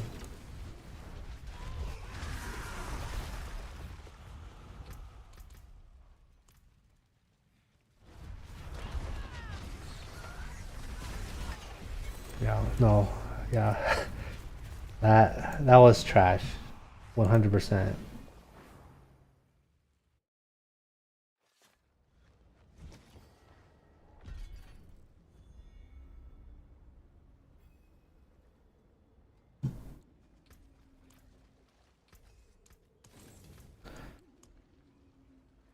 All right.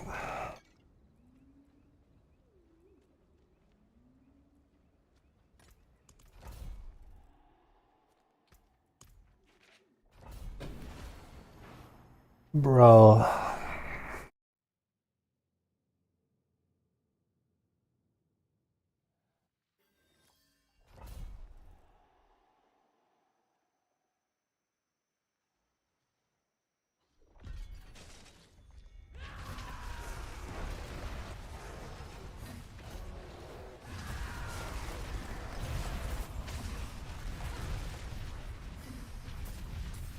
That sparked a memory from Diablo 3 when they introduced the real money auction house. Remember that? Oh yeah, yeah. Of course I remember.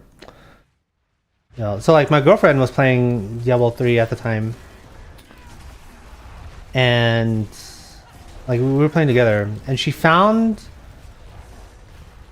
Natalia's boots, the Natalia boots, and I was like, "Yo, you could sell that for so much money." Right? And she was like, "What, really?" And I was like, "Yeah, put it up on the auction house." And we were comparing like the other prices, and it was like, okay, we posted it for $90, and someone actually bought it from her for $90. She couldn't believe it. I was like, "What? Who would pay $90 for this?" I'm like, "Doesn't matter. You made the money." Right? And I was like, damn. I was jealous for like 3 weeks. And she took the money out of her Battle.net, her Diablo account, deposited it to her bank. And I was like, "Oh, what did you do with the money?" And you're like, she was like, "I don't remember. I think I bought gas with it."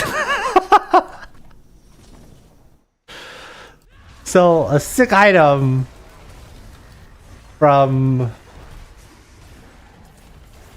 a sick item that she found in game paid for gas. Wow. How anticlimactic. But yeah, like the maximum price that you could post stuff was $250. No, that was crazy.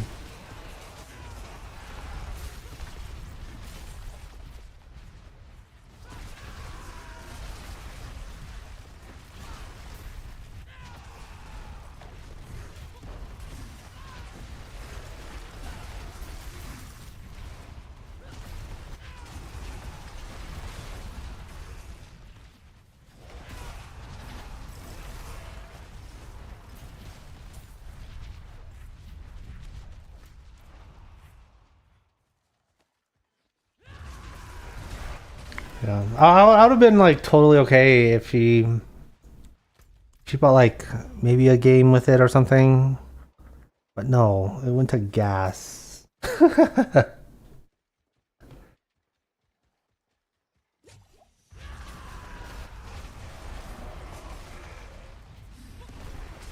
Bro.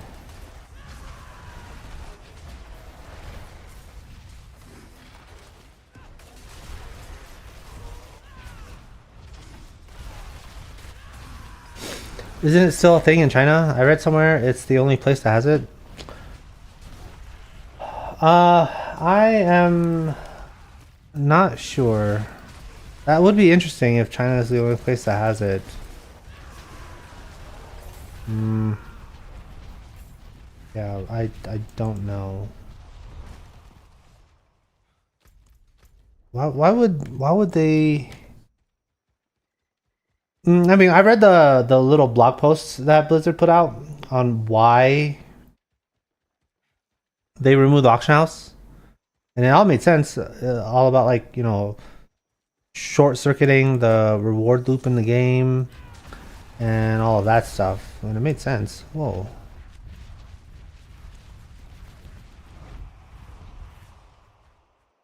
Hmm. A Zalrune. Damn. Khalib took the last of the war. Like I told you, right? All of the luck occurs all at the same time.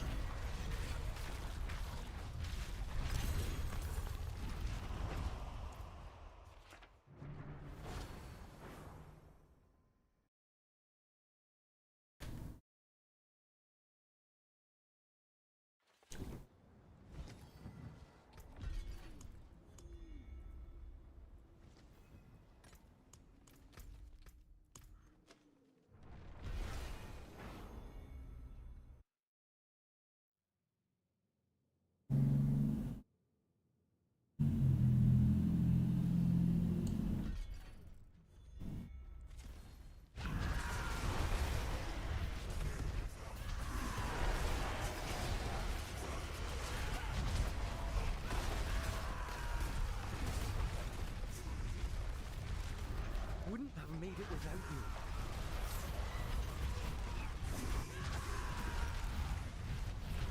Bless you. All right, here we go.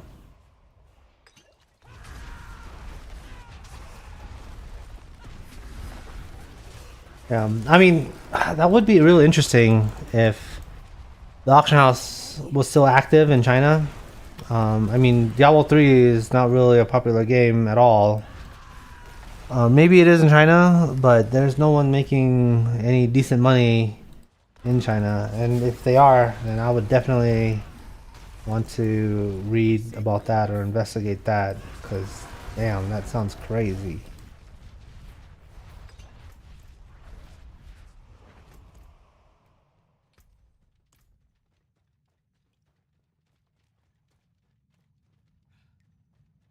We'll be tested now.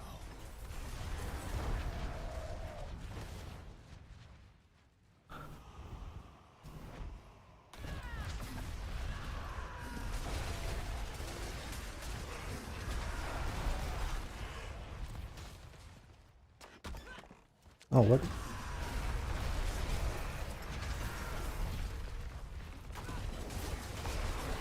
Bro.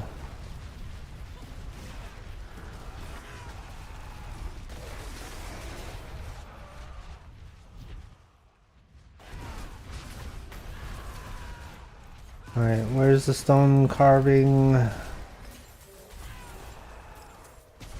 Oh my god, it was back there.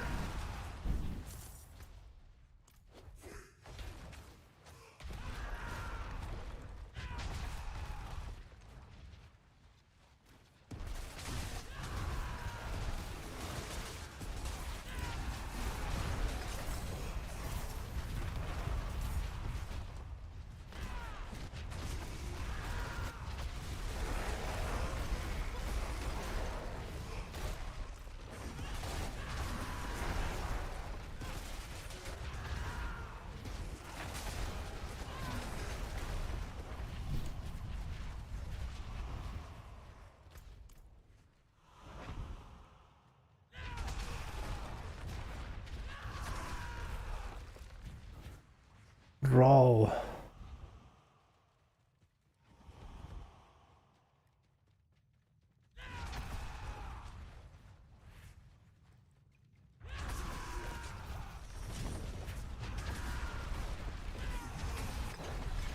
Boom, baby.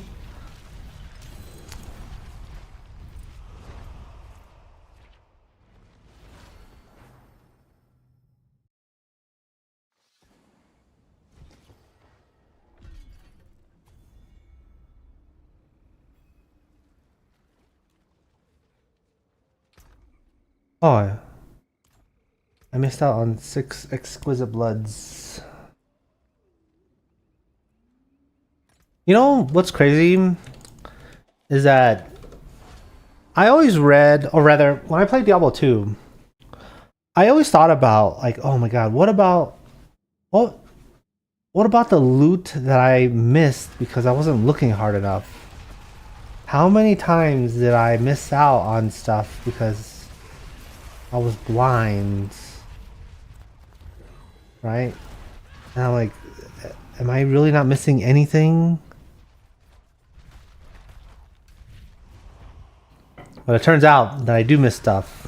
And this mechanic that Diablo 4 implemented where they give you the lost and found in your stash,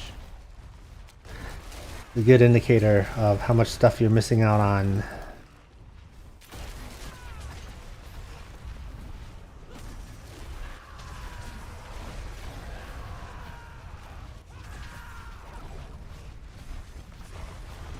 I remember I was playing Diablo 2, 8-player cows, right? When cows was like the thing to farm.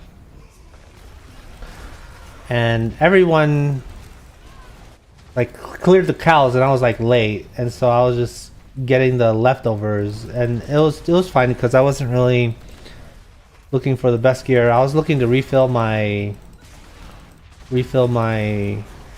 gold reserves. And the way you do that is you just pick up like the big armors and then you vendor them. But there was this one patch of area that they just killed so many cows in a dense area that it filled the whole screen with loot. And like you couldn't even see anything. Right? But that also means that other people can't see everything either. And so when I moved, I saw a glimpse. I saw like the little brown gold letters. I was like, oh, what is that?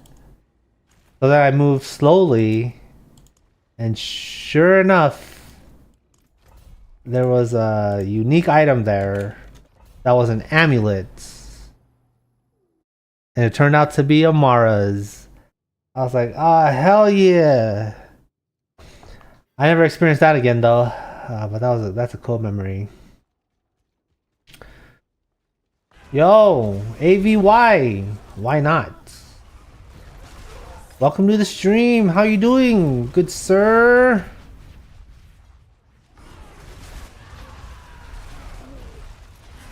AVY says hi. Hello. What's going on? Me, not much. I am just doing nightmare dungeons the whole time, back to back to back to back to back, no breaks. Because I'm farming for distilled fears. I need distilled fears to do beast nice. Yeah, I mean.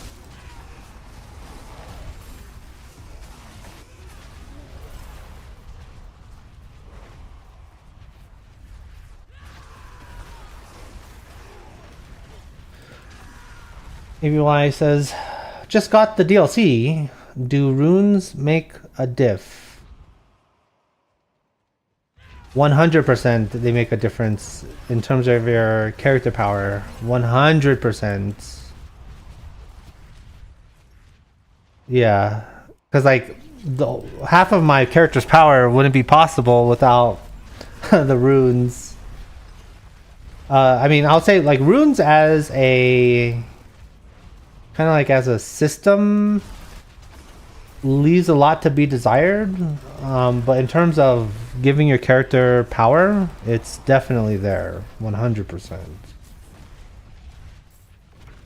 It's just not the most interesting system in the world, and a lot of people would argue that the rune words as implemented doesn't really capture the spirit of rune words as they were in Diablo 2. Yeah, which I agree. I mean, they did not capture the essence of rune words in Diablo 2. I play the same barb as yours, just with Rupture. Oh yeah, I've seen that variant. I haven't tried Rupture, but for what I'm doing, I don't necessarily need it. Right? Totally fine.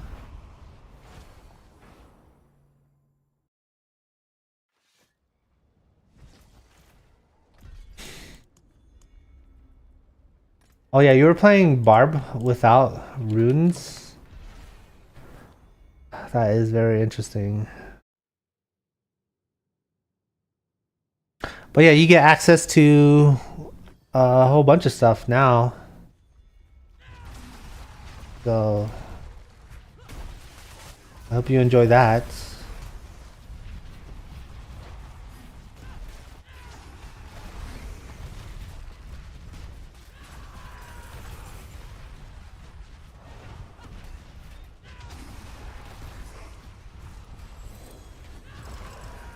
He says, yeah, I mean, both variants are great.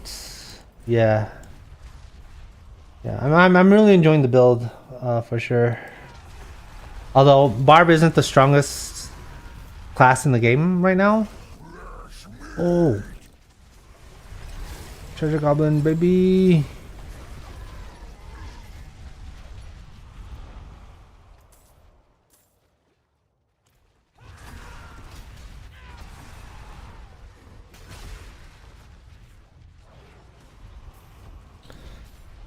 Yeah, I just got it today. I didn't know what runes make. I didn't know runes make such a difference. Yeah, they definitely do, 100%. Like, especially if you get the legendary runes.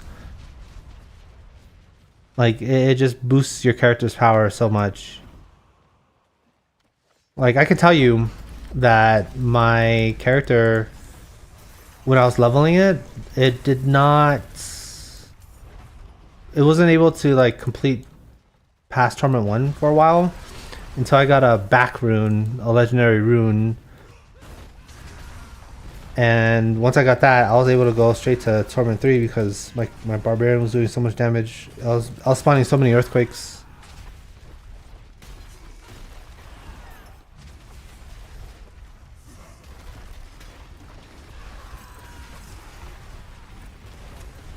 Yeah.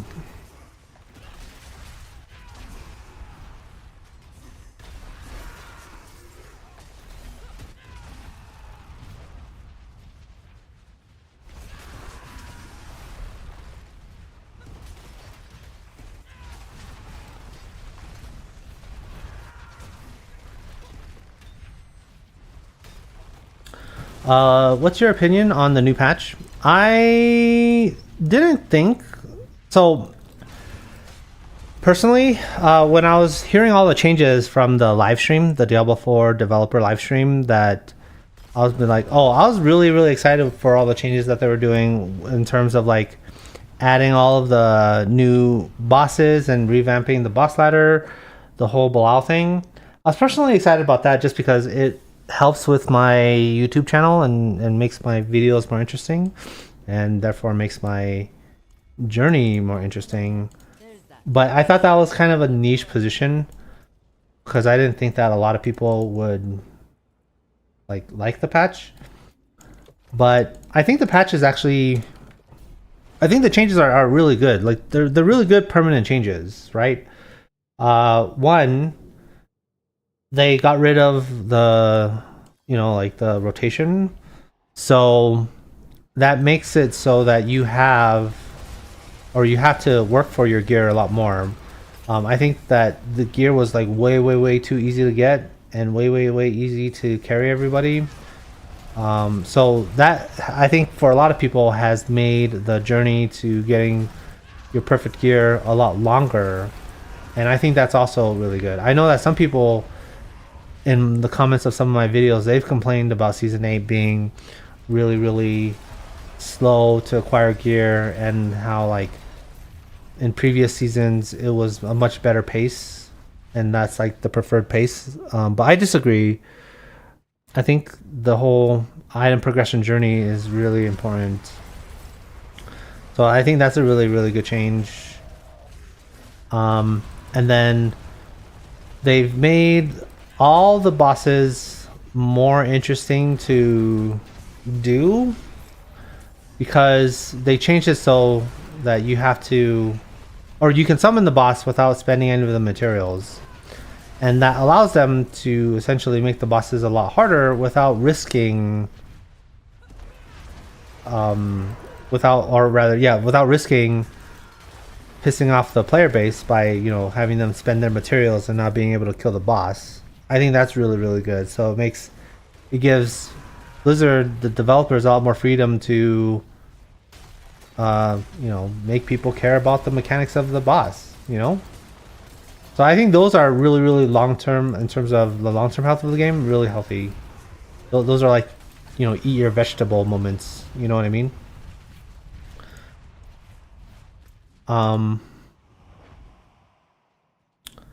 Yeah. In terms of like builds, I don't think there's any too many new builds, and that might be deal breakers for some people. So yeah, I mean, I haven't played Barbarian in a while, so that's why I'm enjoying the Barbarian for season 8. But you know, if you're the type that, you know, has a crap ton of time to play, and you know, you're playing 3-4 builds a season every season, then this patch might not be so good, because part of the reason why new content is interesting is because of the rewards. And yeah, they've introduced new items like they do every season, like new unique items, but it doesn't really spawn any new builds, so that might be boring for some players.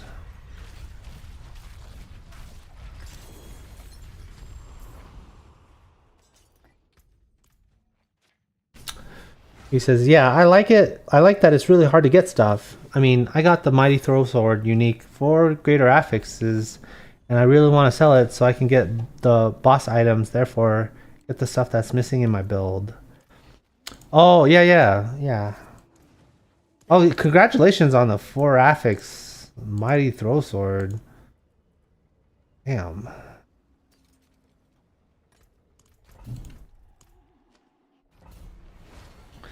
Yeah, but as far as, yeah, and like, you know, people aren't running the bosses as much, so the gear inflation is like way down. I don't know if they've nerfed. I mean, they've definitely adjusted, but I don't know if they nerfed the drop rate of unique items. But through nerfing the rotation, they definitely nerfed how many items are going into the economy. That's for sure.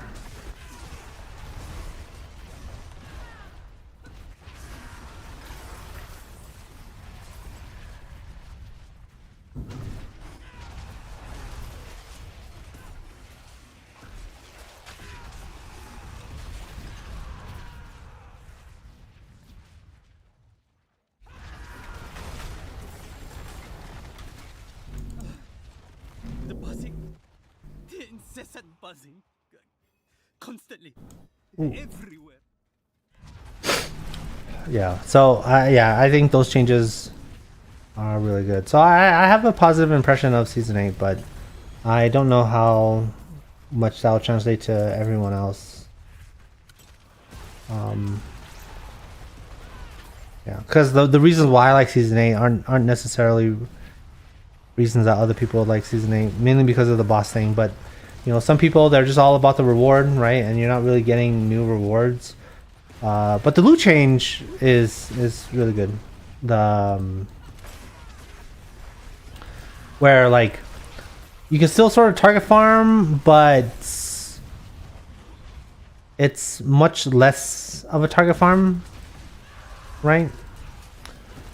Because like they made it really complicated. I thought that like half of the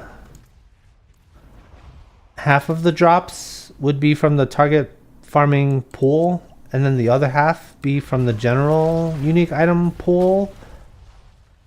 But I read the patch notes on that, and it's not that simple. It's like the first drop is 100% from the item pool, and then like every drop after that has a 50% chance of being from the target farming pool, and or 50% chance from being from the general unique item pool or something like that. I don't know. I'm gonna make a little quick note about that in my next video, but definitely say, oh, like this is a really complicated way of doing it. Because yeah, no one's watching my video for those kind of explanations.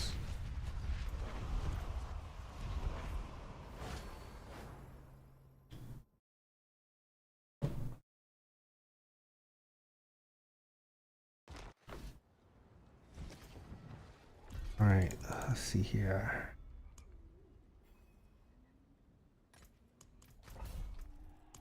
I've never done this dungeon before.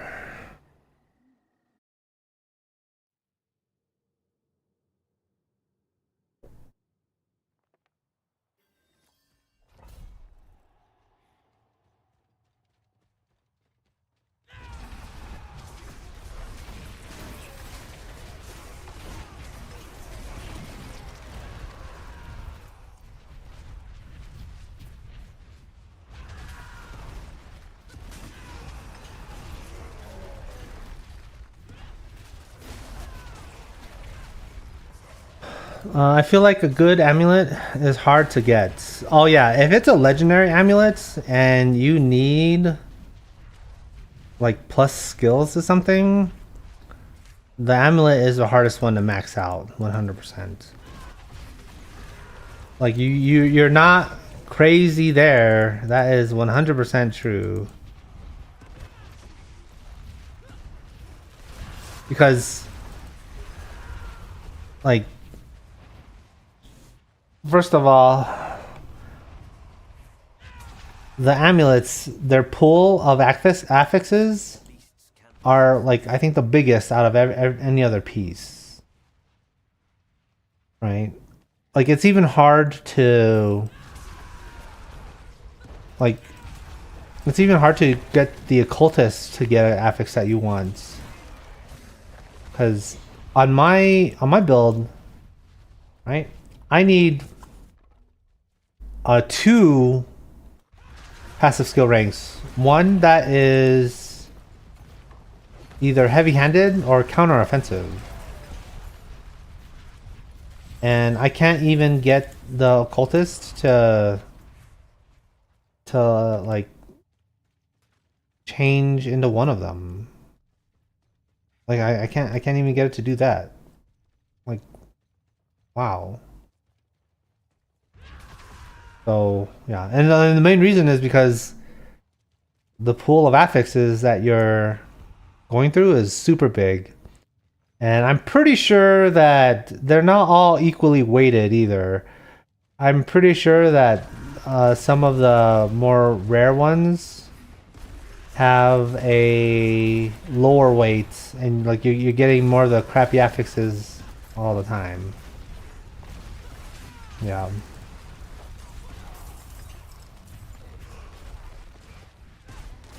Yeah, like I know like for rings, what is it? Percent chance to make an enemy vulnerable. That one is weighted a lot less than the other ones. 100%. I always see like strength and maximum life and all of that stuff pop up all the time. So that's not a big deal. But yeah, if you're trying to do that, good luck.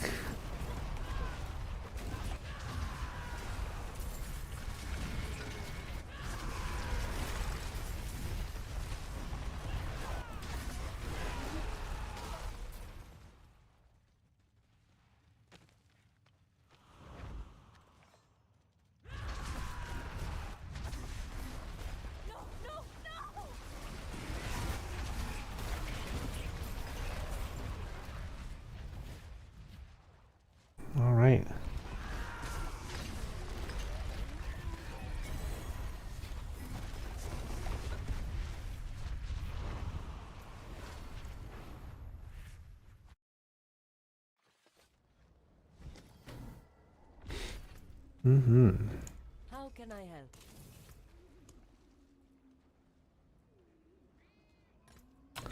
Blind burrows.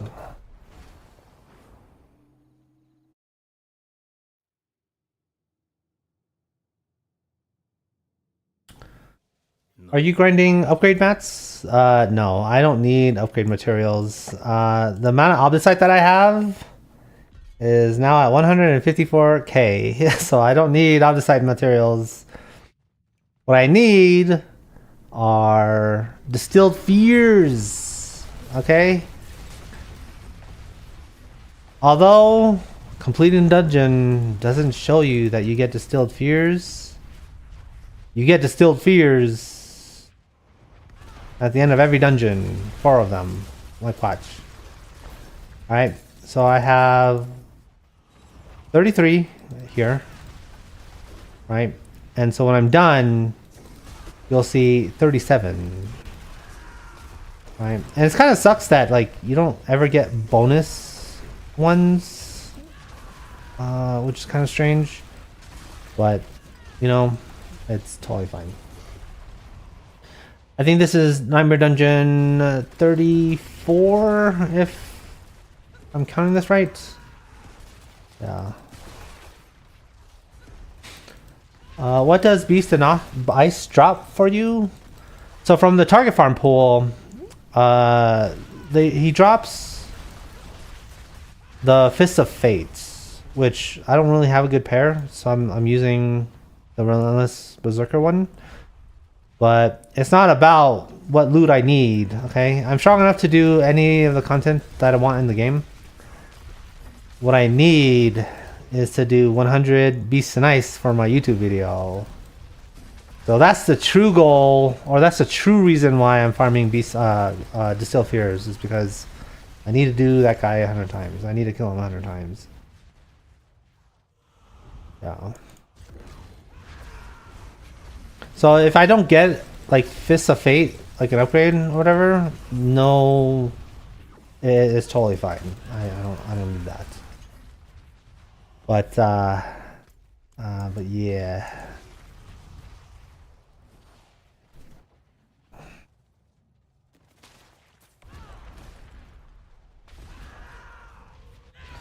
Yeah, they're revamping Nightmare Dungeons, which I'm excited about next season. So we'll see. Like if all of this is happening with just boss ladder changes, then I'm like, oh wow. Because I wanted to be able to do a video where I do 100 Nightmare Dungeons and like actually find decent loot rather than just do the Distill Fears. Because the only things I found are runes here. Like, what? I found 2. Okay, so right here, right? Check this out. 37, baby! I'm a prophet. Yeah, so like the only items that I found was a 2-star legendary axe, which wasn't an upgrade, and then 2 legendary runes, a Lith rune and a Zal rune. Yeah, these 2 guys right here. So, yeah, I mean, the runes are cool, I guess, but you know, I mean, I'm not upgrading the power of my character or whatever, so. Sleepless Hollow.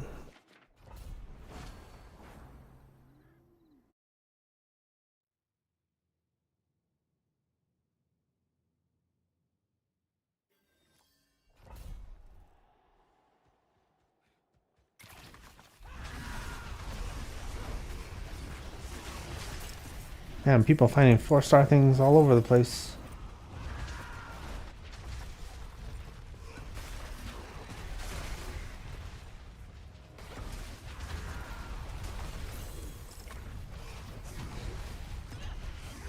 Was that an animus carrier or what? I don't even know.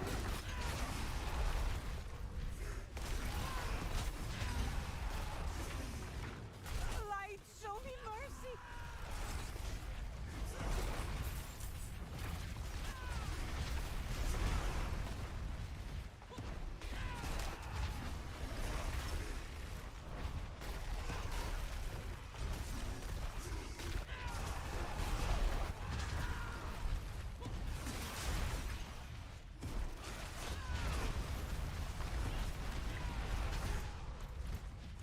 Okay, well.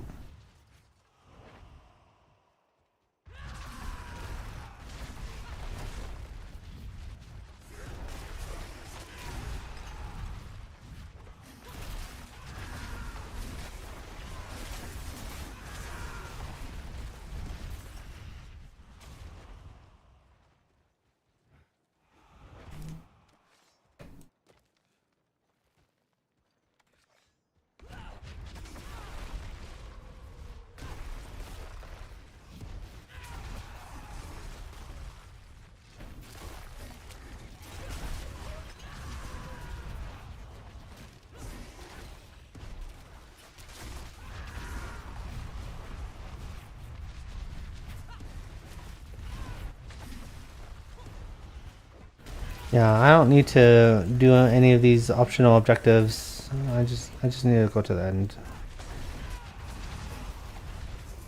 If I can find it.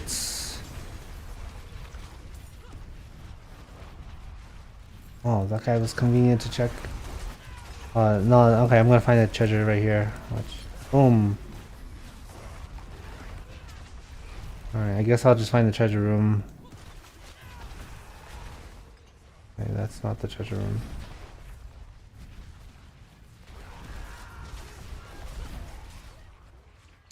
Can you kill all bosses right now? The ladder bosses? Yeah. I can kill Belial Supreme, Doriel, and the Mephisto dog version. Oh. Yeah.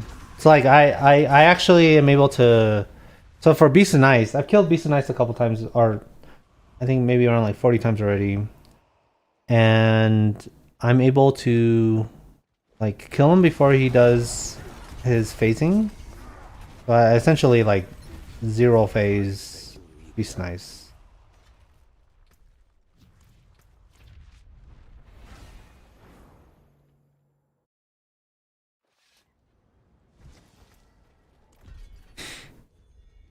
Okay. Alright, let's see if I get any luck on the amulets. Wow, not one greater affix amulet at all. Jeez.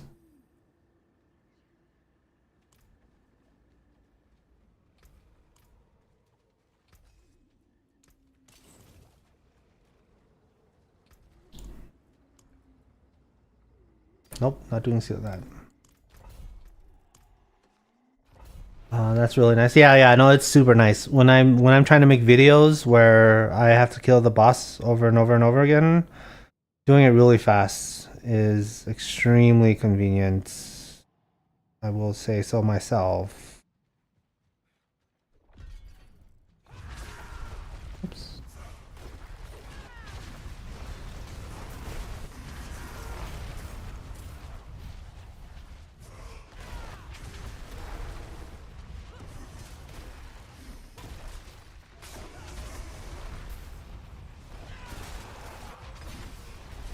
Agony is the divine catalyst. Thy bones shall crack as they lengthen and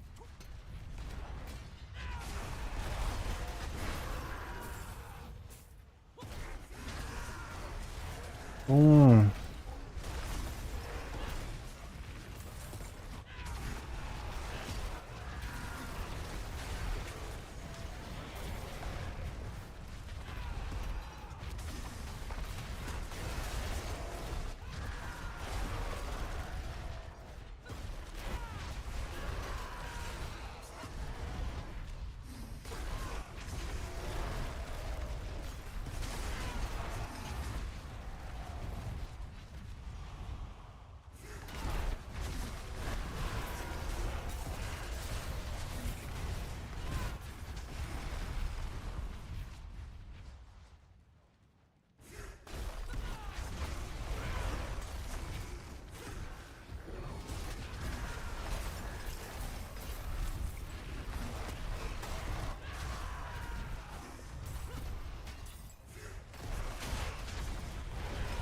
Boom, baby.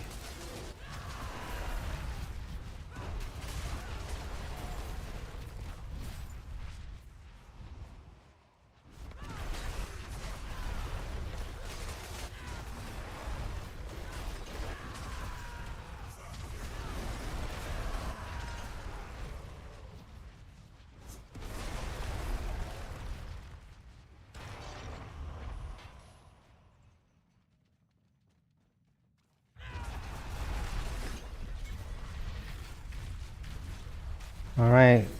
Oh.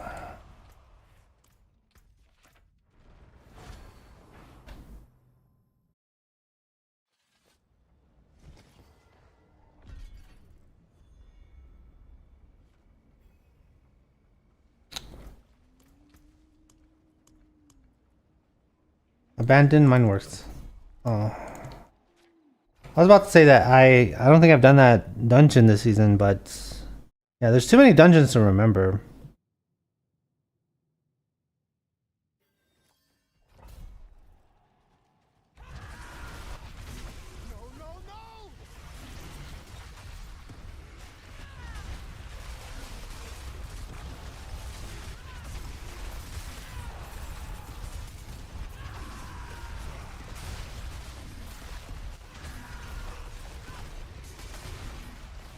Wouldn't have made it without you.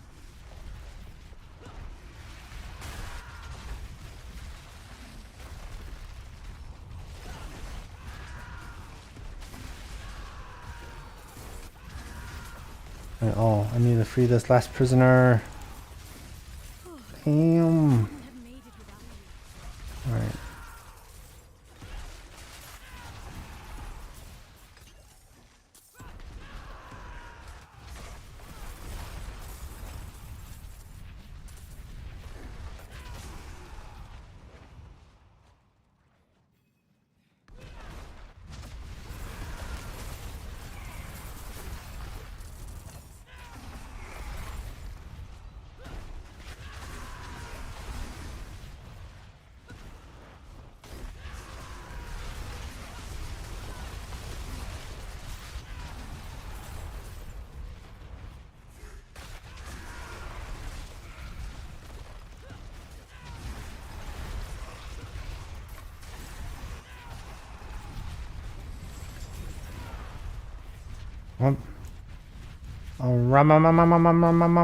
I need Magnum Opus.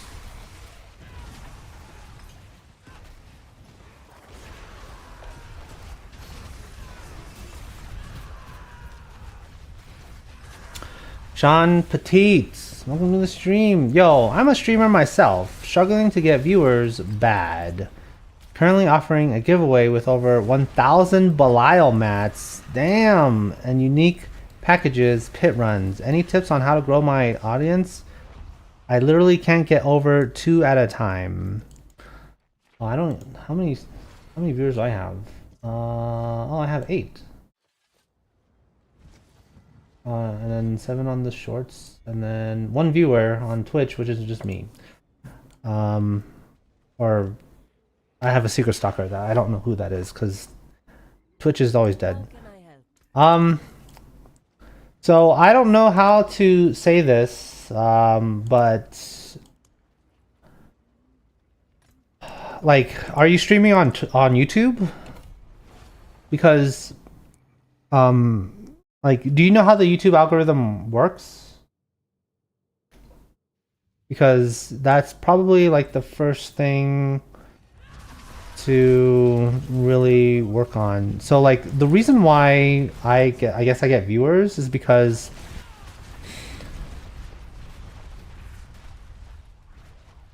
no, on Twitch. That's where I have 380 followers. I got 0 on YouTube. LOL. Oh, okay. So the general consensus is that discovery is really, really bad on Twitch. And it's kind of like, unfortunately, that it's a kingmaker system. And I know that they've like implemented some sort of like discovery features where like they recommend random streams and stuff, but effectively, and this is how I browse Twitch, right? Where I essentially like look at the game and then I see the highest viewers and I like click on the top one.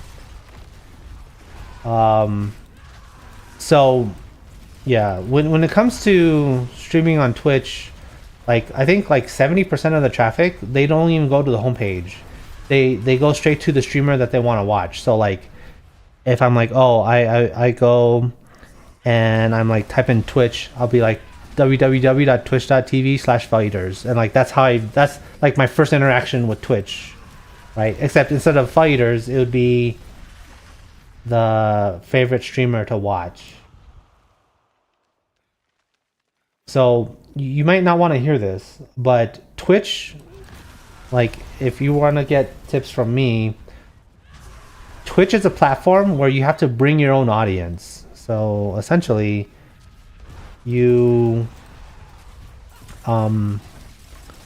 build an audience on a different platform first, and then you migrate them to Twitch. So that means like starting on like basically building shit on your YouTube channel. And yeah, so I'll tell you like what I did when I first started, right? AV says it's only for Diablo streams. It's kind of dead on Twitch. Yeah, I mean, like I said,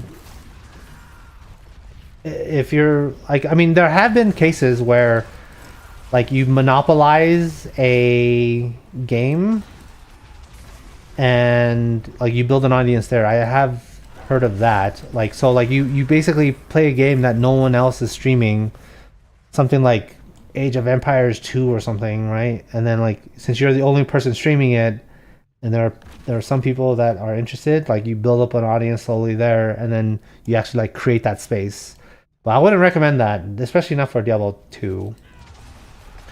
So yeah, your idea of doing a giveaway, 1,000 Belial mats and like unique items and gear and stuff like that, that's not really a reason for people to stick around. So I've done giveaways before, except it was never really my idea.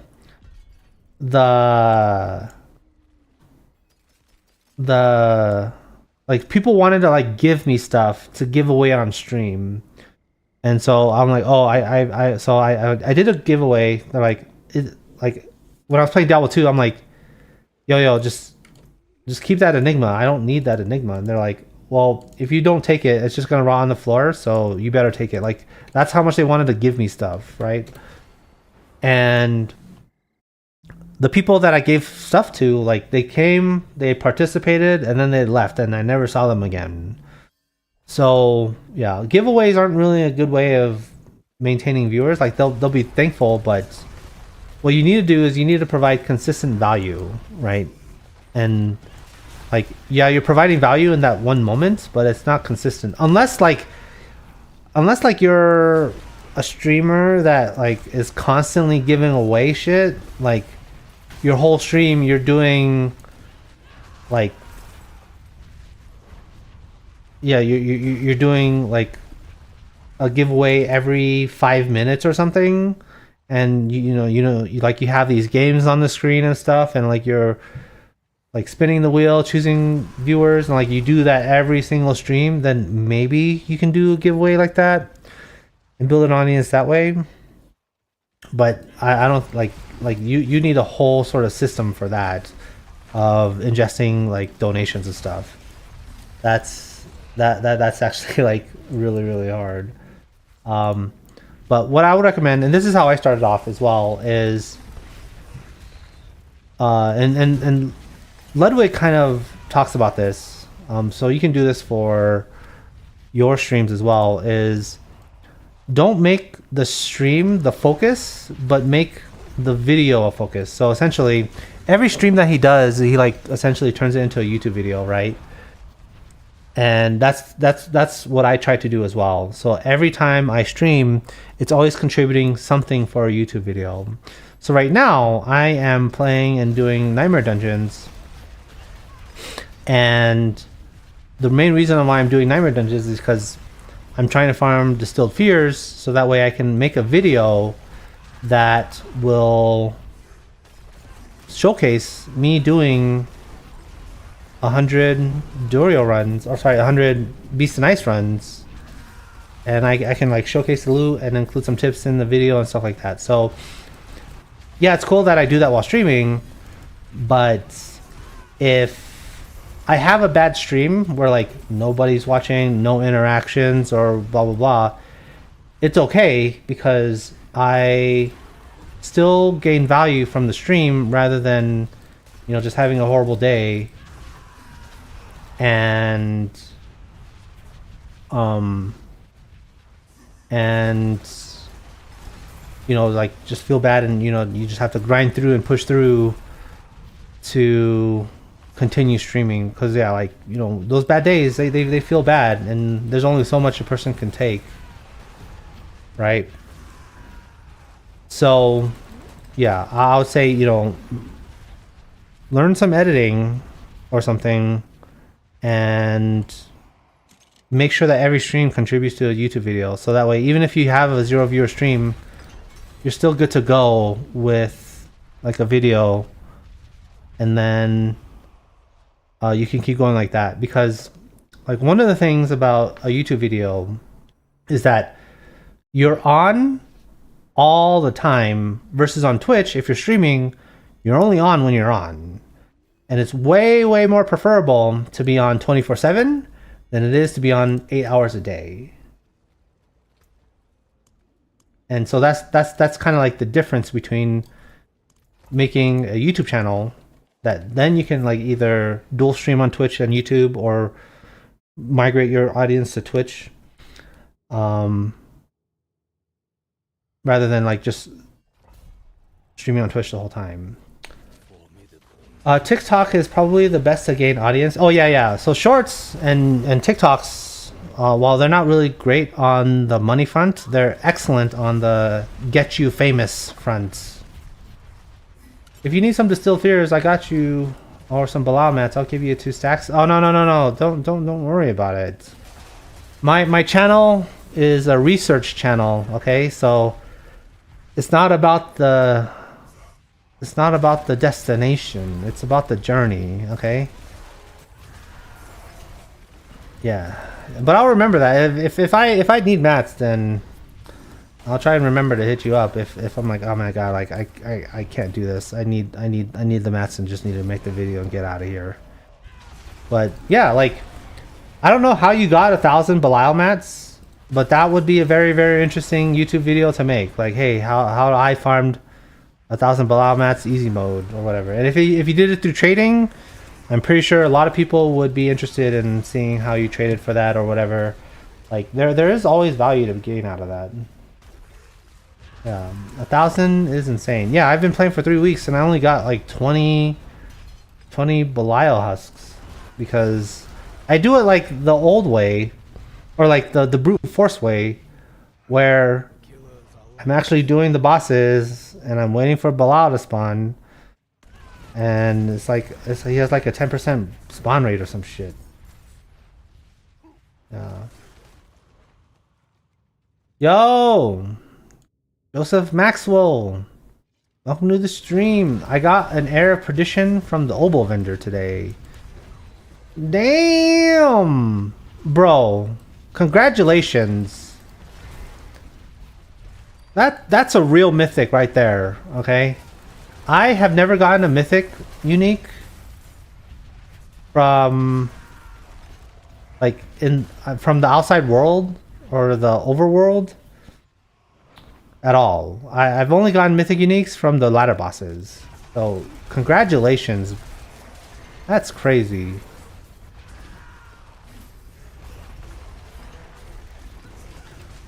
I was buying gloves. Yeah, bro. Yo, Roy Crow, welcome to the stream. What's your full build? So my build is called Whirlwind Pet Quake, right? So if you Google that and you look for Rob's build, so if you type in Rob Whirlwind Pet Quake, it'll come up. And that's I'm using a slightly modified version of it, but he communicates some more important ideas through his build. So yeah, very good build for sure. It's super strong. Yeah.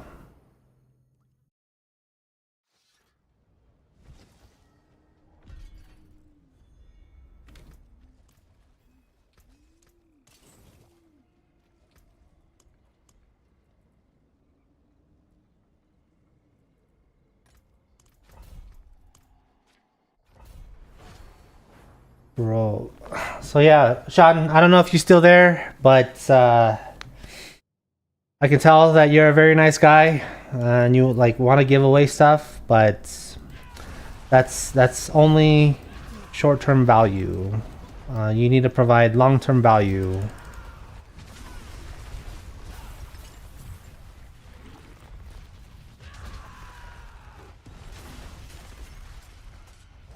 Whoa, what is that? Huh, weird. Yeah. So yeah, that's essentially my 2 cents. Is you want to be available 24/7, not just whenever you stream. And the way you do that is by making YouTube videos. And I know some people really hate making YouTube videos, but that's just the way it is. I mean, and like you don't even have to commit to YouTube videos. You can just commit to like TikTok shorts or whatever.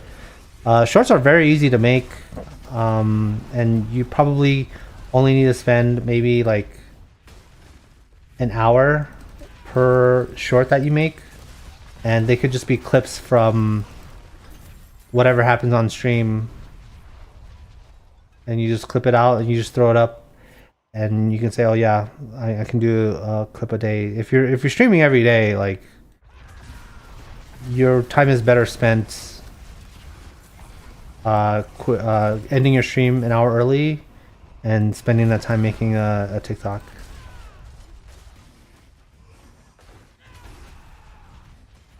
Like I don't know who said this, but there's like a productivity guy that I heard where he basically says that when you're evaluating like all the tasks that you're doing, you have to figure out which ones are providing you the most money or providing you the most value. All right, and then when you do that, you decrease the stuff that's not providing you value and you increase the stuff that is providing you value. Like you increase your time spent on the stuff that's providing you value. So like yeah, 8 hours a day streaming and you can't get more than 2 viewers, like you need to try something else. Not to say like you can't grow on Twitch just by streaming alone, but very unlikely.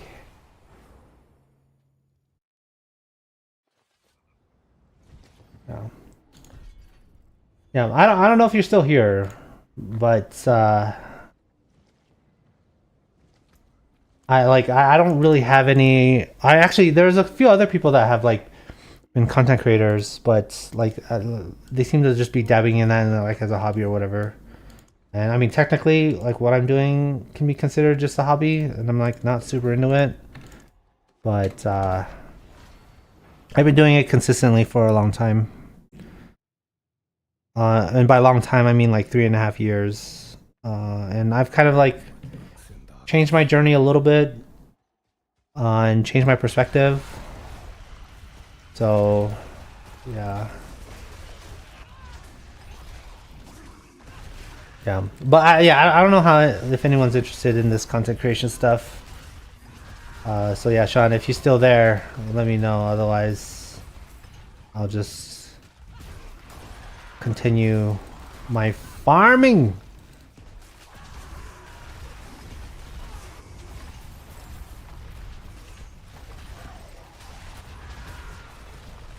Is Sean Petit still there?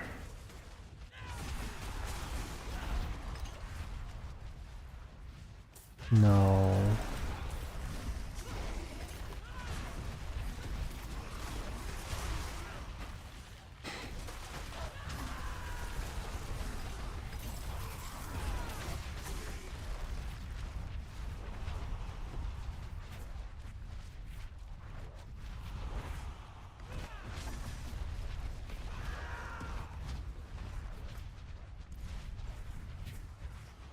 Oh wait, what am I doing?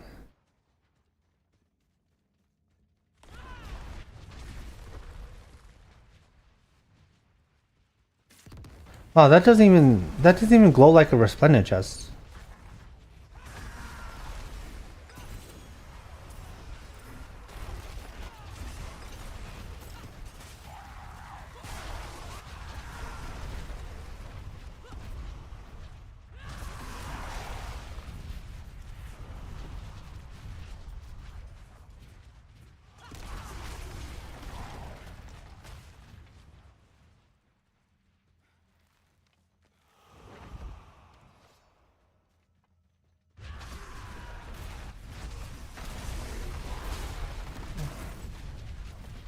Faith will guide against the darkness. The dankness.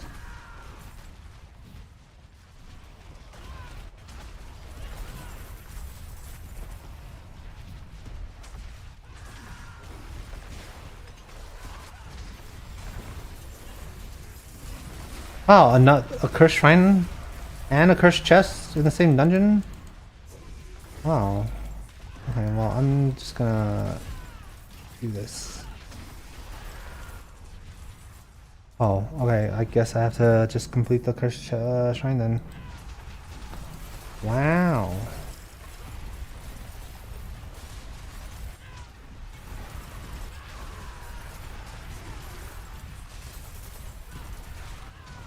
Oh, I was able to clear the dungeon.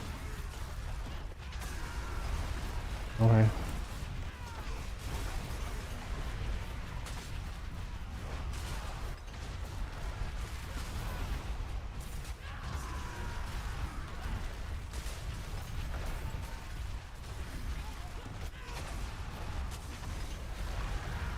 "22 waves."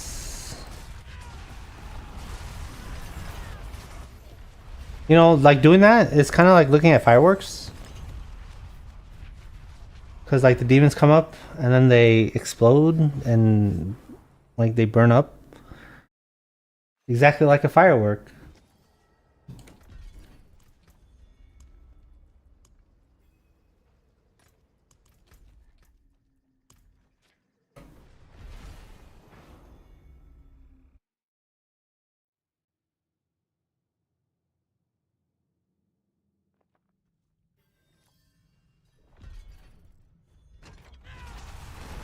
Alright.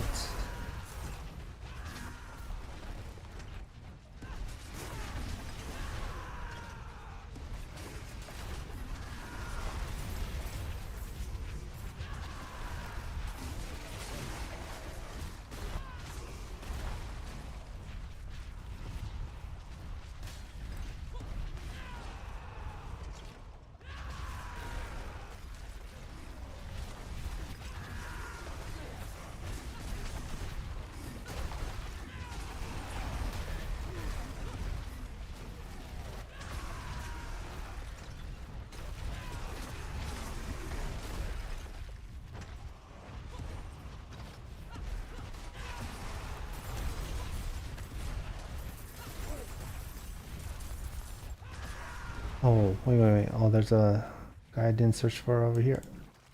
Oh, and he didn't even have it.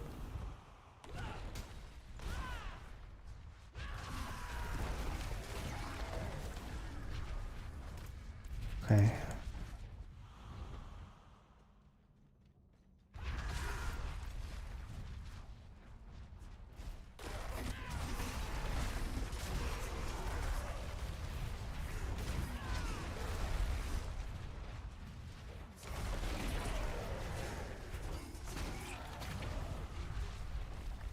Oh, there it is. Use the bloodstained key to open up the bloodstained door. Or is it just door? Oh, it's just door.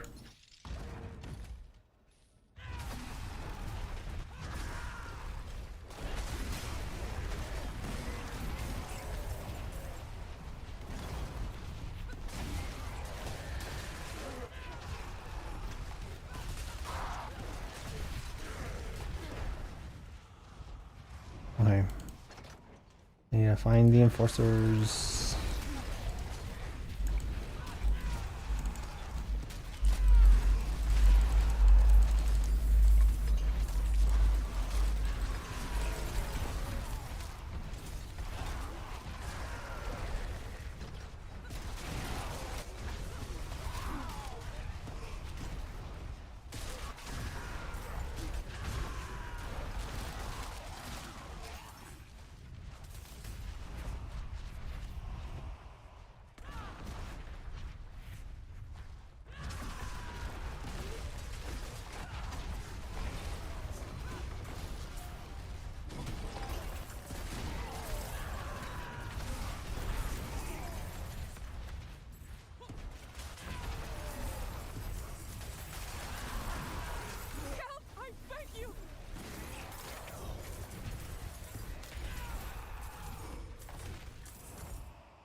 Oh. Ah, that two-handed mace.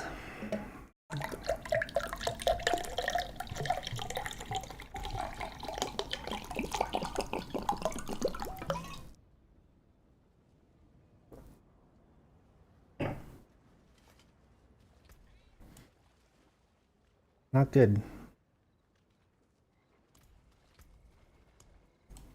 I mean, it's all right. I guess when I said not good, I meant not an upgrade.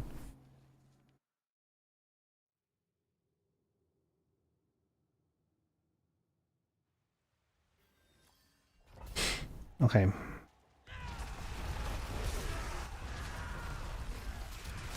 Bro.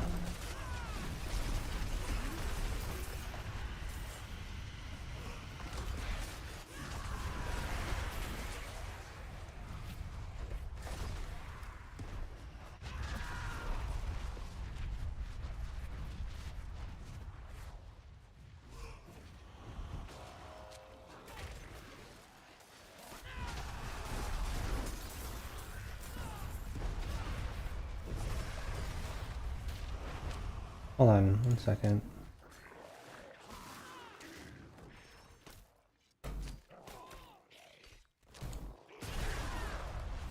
Okay. Sorry about that.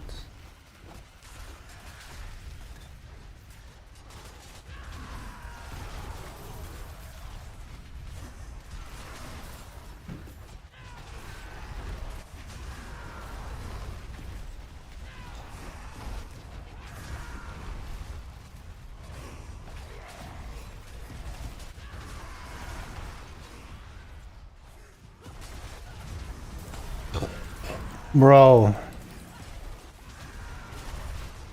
Am I taking bad turns?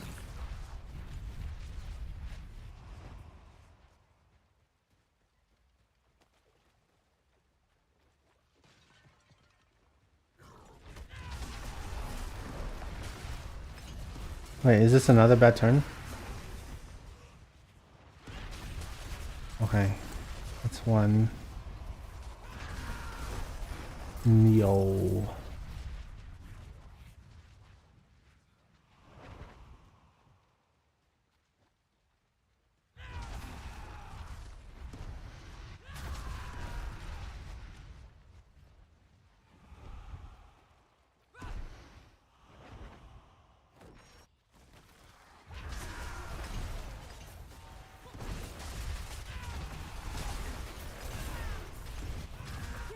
Okay, nope. Please help us get out of here. Like, I can't even tell. Okay. Okay. I really hope in the next season, right? Because on the roadmap, they're supposed to be revamping these nightmare dungeons, but they fix this shit.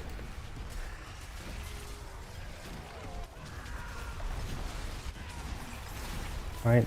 And the only reason why I have this expectation is because they said that in the PTR, or rather the beta, right? They revamped the dungeons so that all the objectives are on the main pathway, so you can't actually make a wrong turn. And if you do make a wrong turn, it's a small punishment in terms of backtracking. Oh, and this isn't even it. Wow.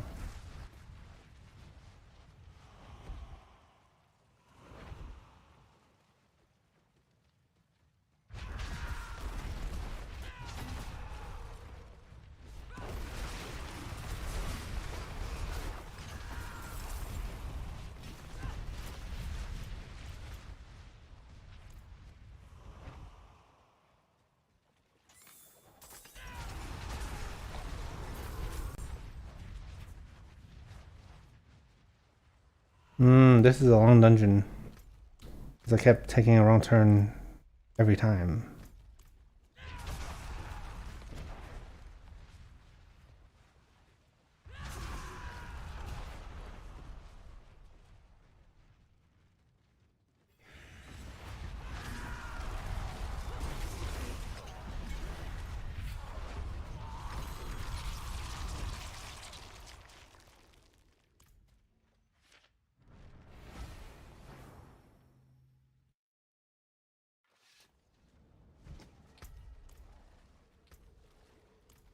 That looks worn.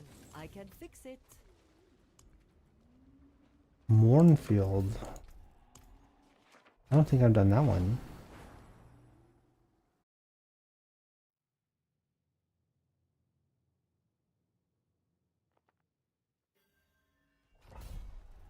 So then,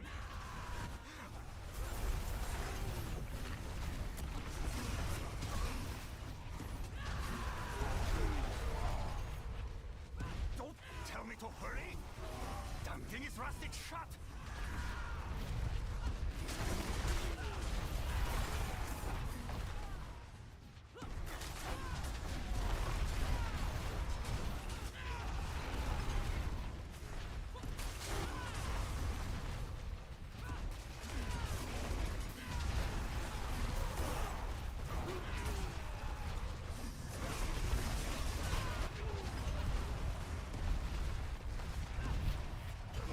Oh. Oh, that was just a big circle anyways.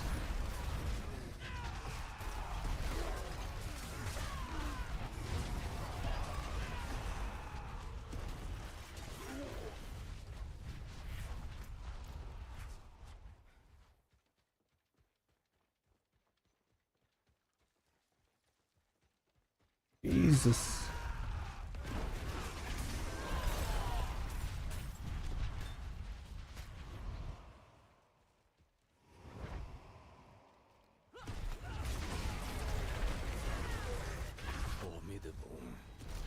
Formidable.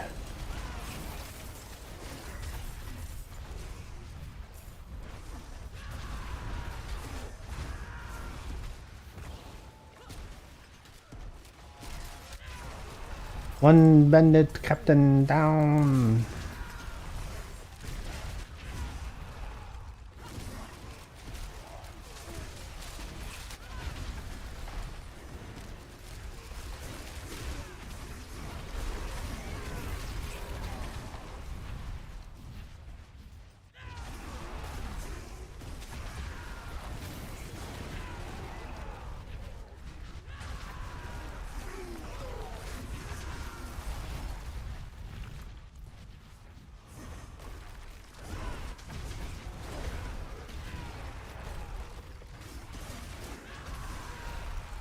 One more bandit captain. And then I have to backtrack all the way. Oh my god. Bro.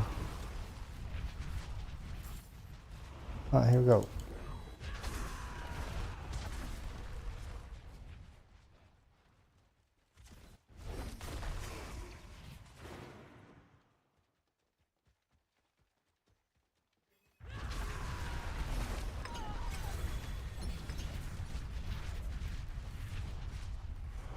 Oh, nope.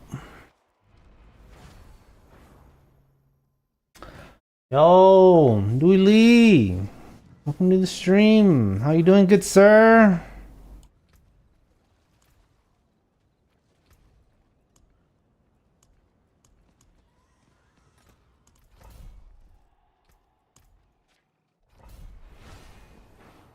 And Fran Low says, so glad Blizz removed that shrine that makes you a little white storm. Oh yeah, they couldn't balance it that very well. But you know, they removing the shrine to rework it. Yeah, I mean, it's good that they're like responding to the feedback. You know, like they're aware of like the pain points of the player experience. So that's a plus for me. Yo, Ali! Welcome to the stream. Hey, Barb? Yes. I'm playing a barbarian, baby!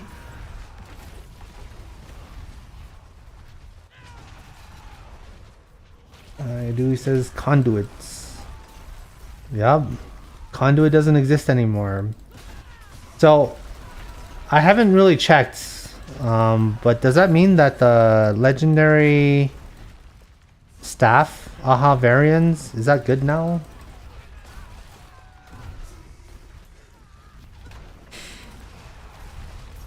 Can you kill Belial? Yes. What do you think about Sorcerer? This season is so confusing. So Sorcerer for season 8 is very good. I think it's the strongest class in the game right now. Stronger than Barb. So like everything that you're seeing me do right here, the sorcerers can do even better. Oh wait, I need to deposit the animus. Over here.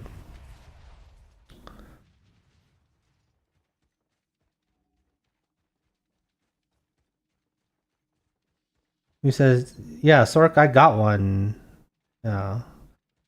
Lee says, wow, seriously? Yeah. So if you want to check out like who's the strongest right now, there's this website that keeps track of it. It's called helltides.com.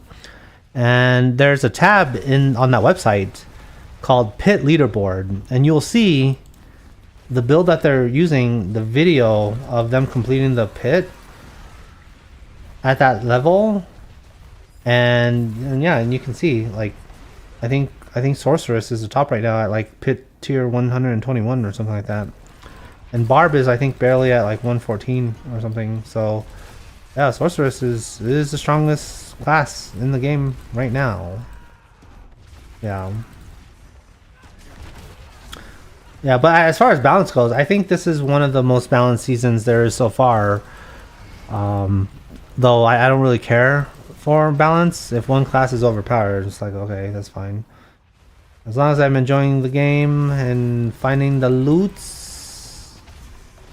Yeah. That's all that matters to me, baby.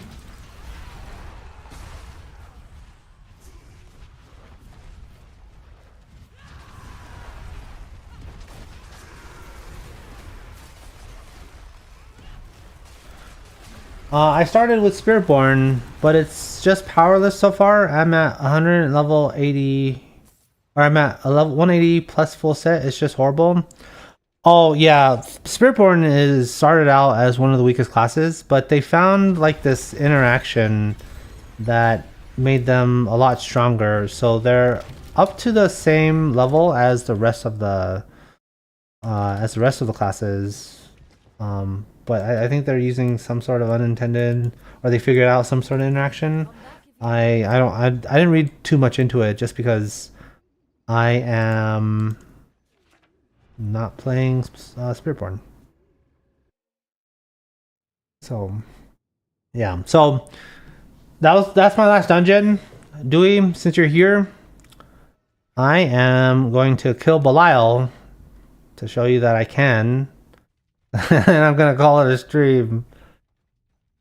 Alright, y'all, check this out. Oh yeah, and actually, so I did do 46 nightmare dungeons in the 3 hours, and I farmed 184 of them. 184 distilled fears.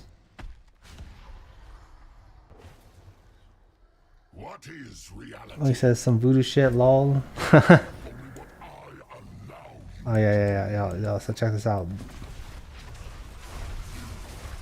Boom, baby.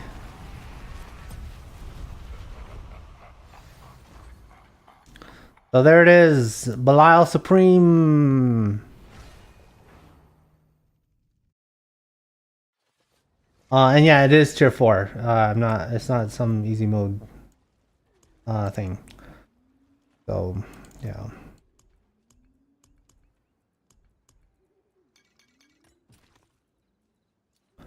Alright, I'm gonna call it a stream. Thanks for chilling, guys. I'll catch you later. Peace.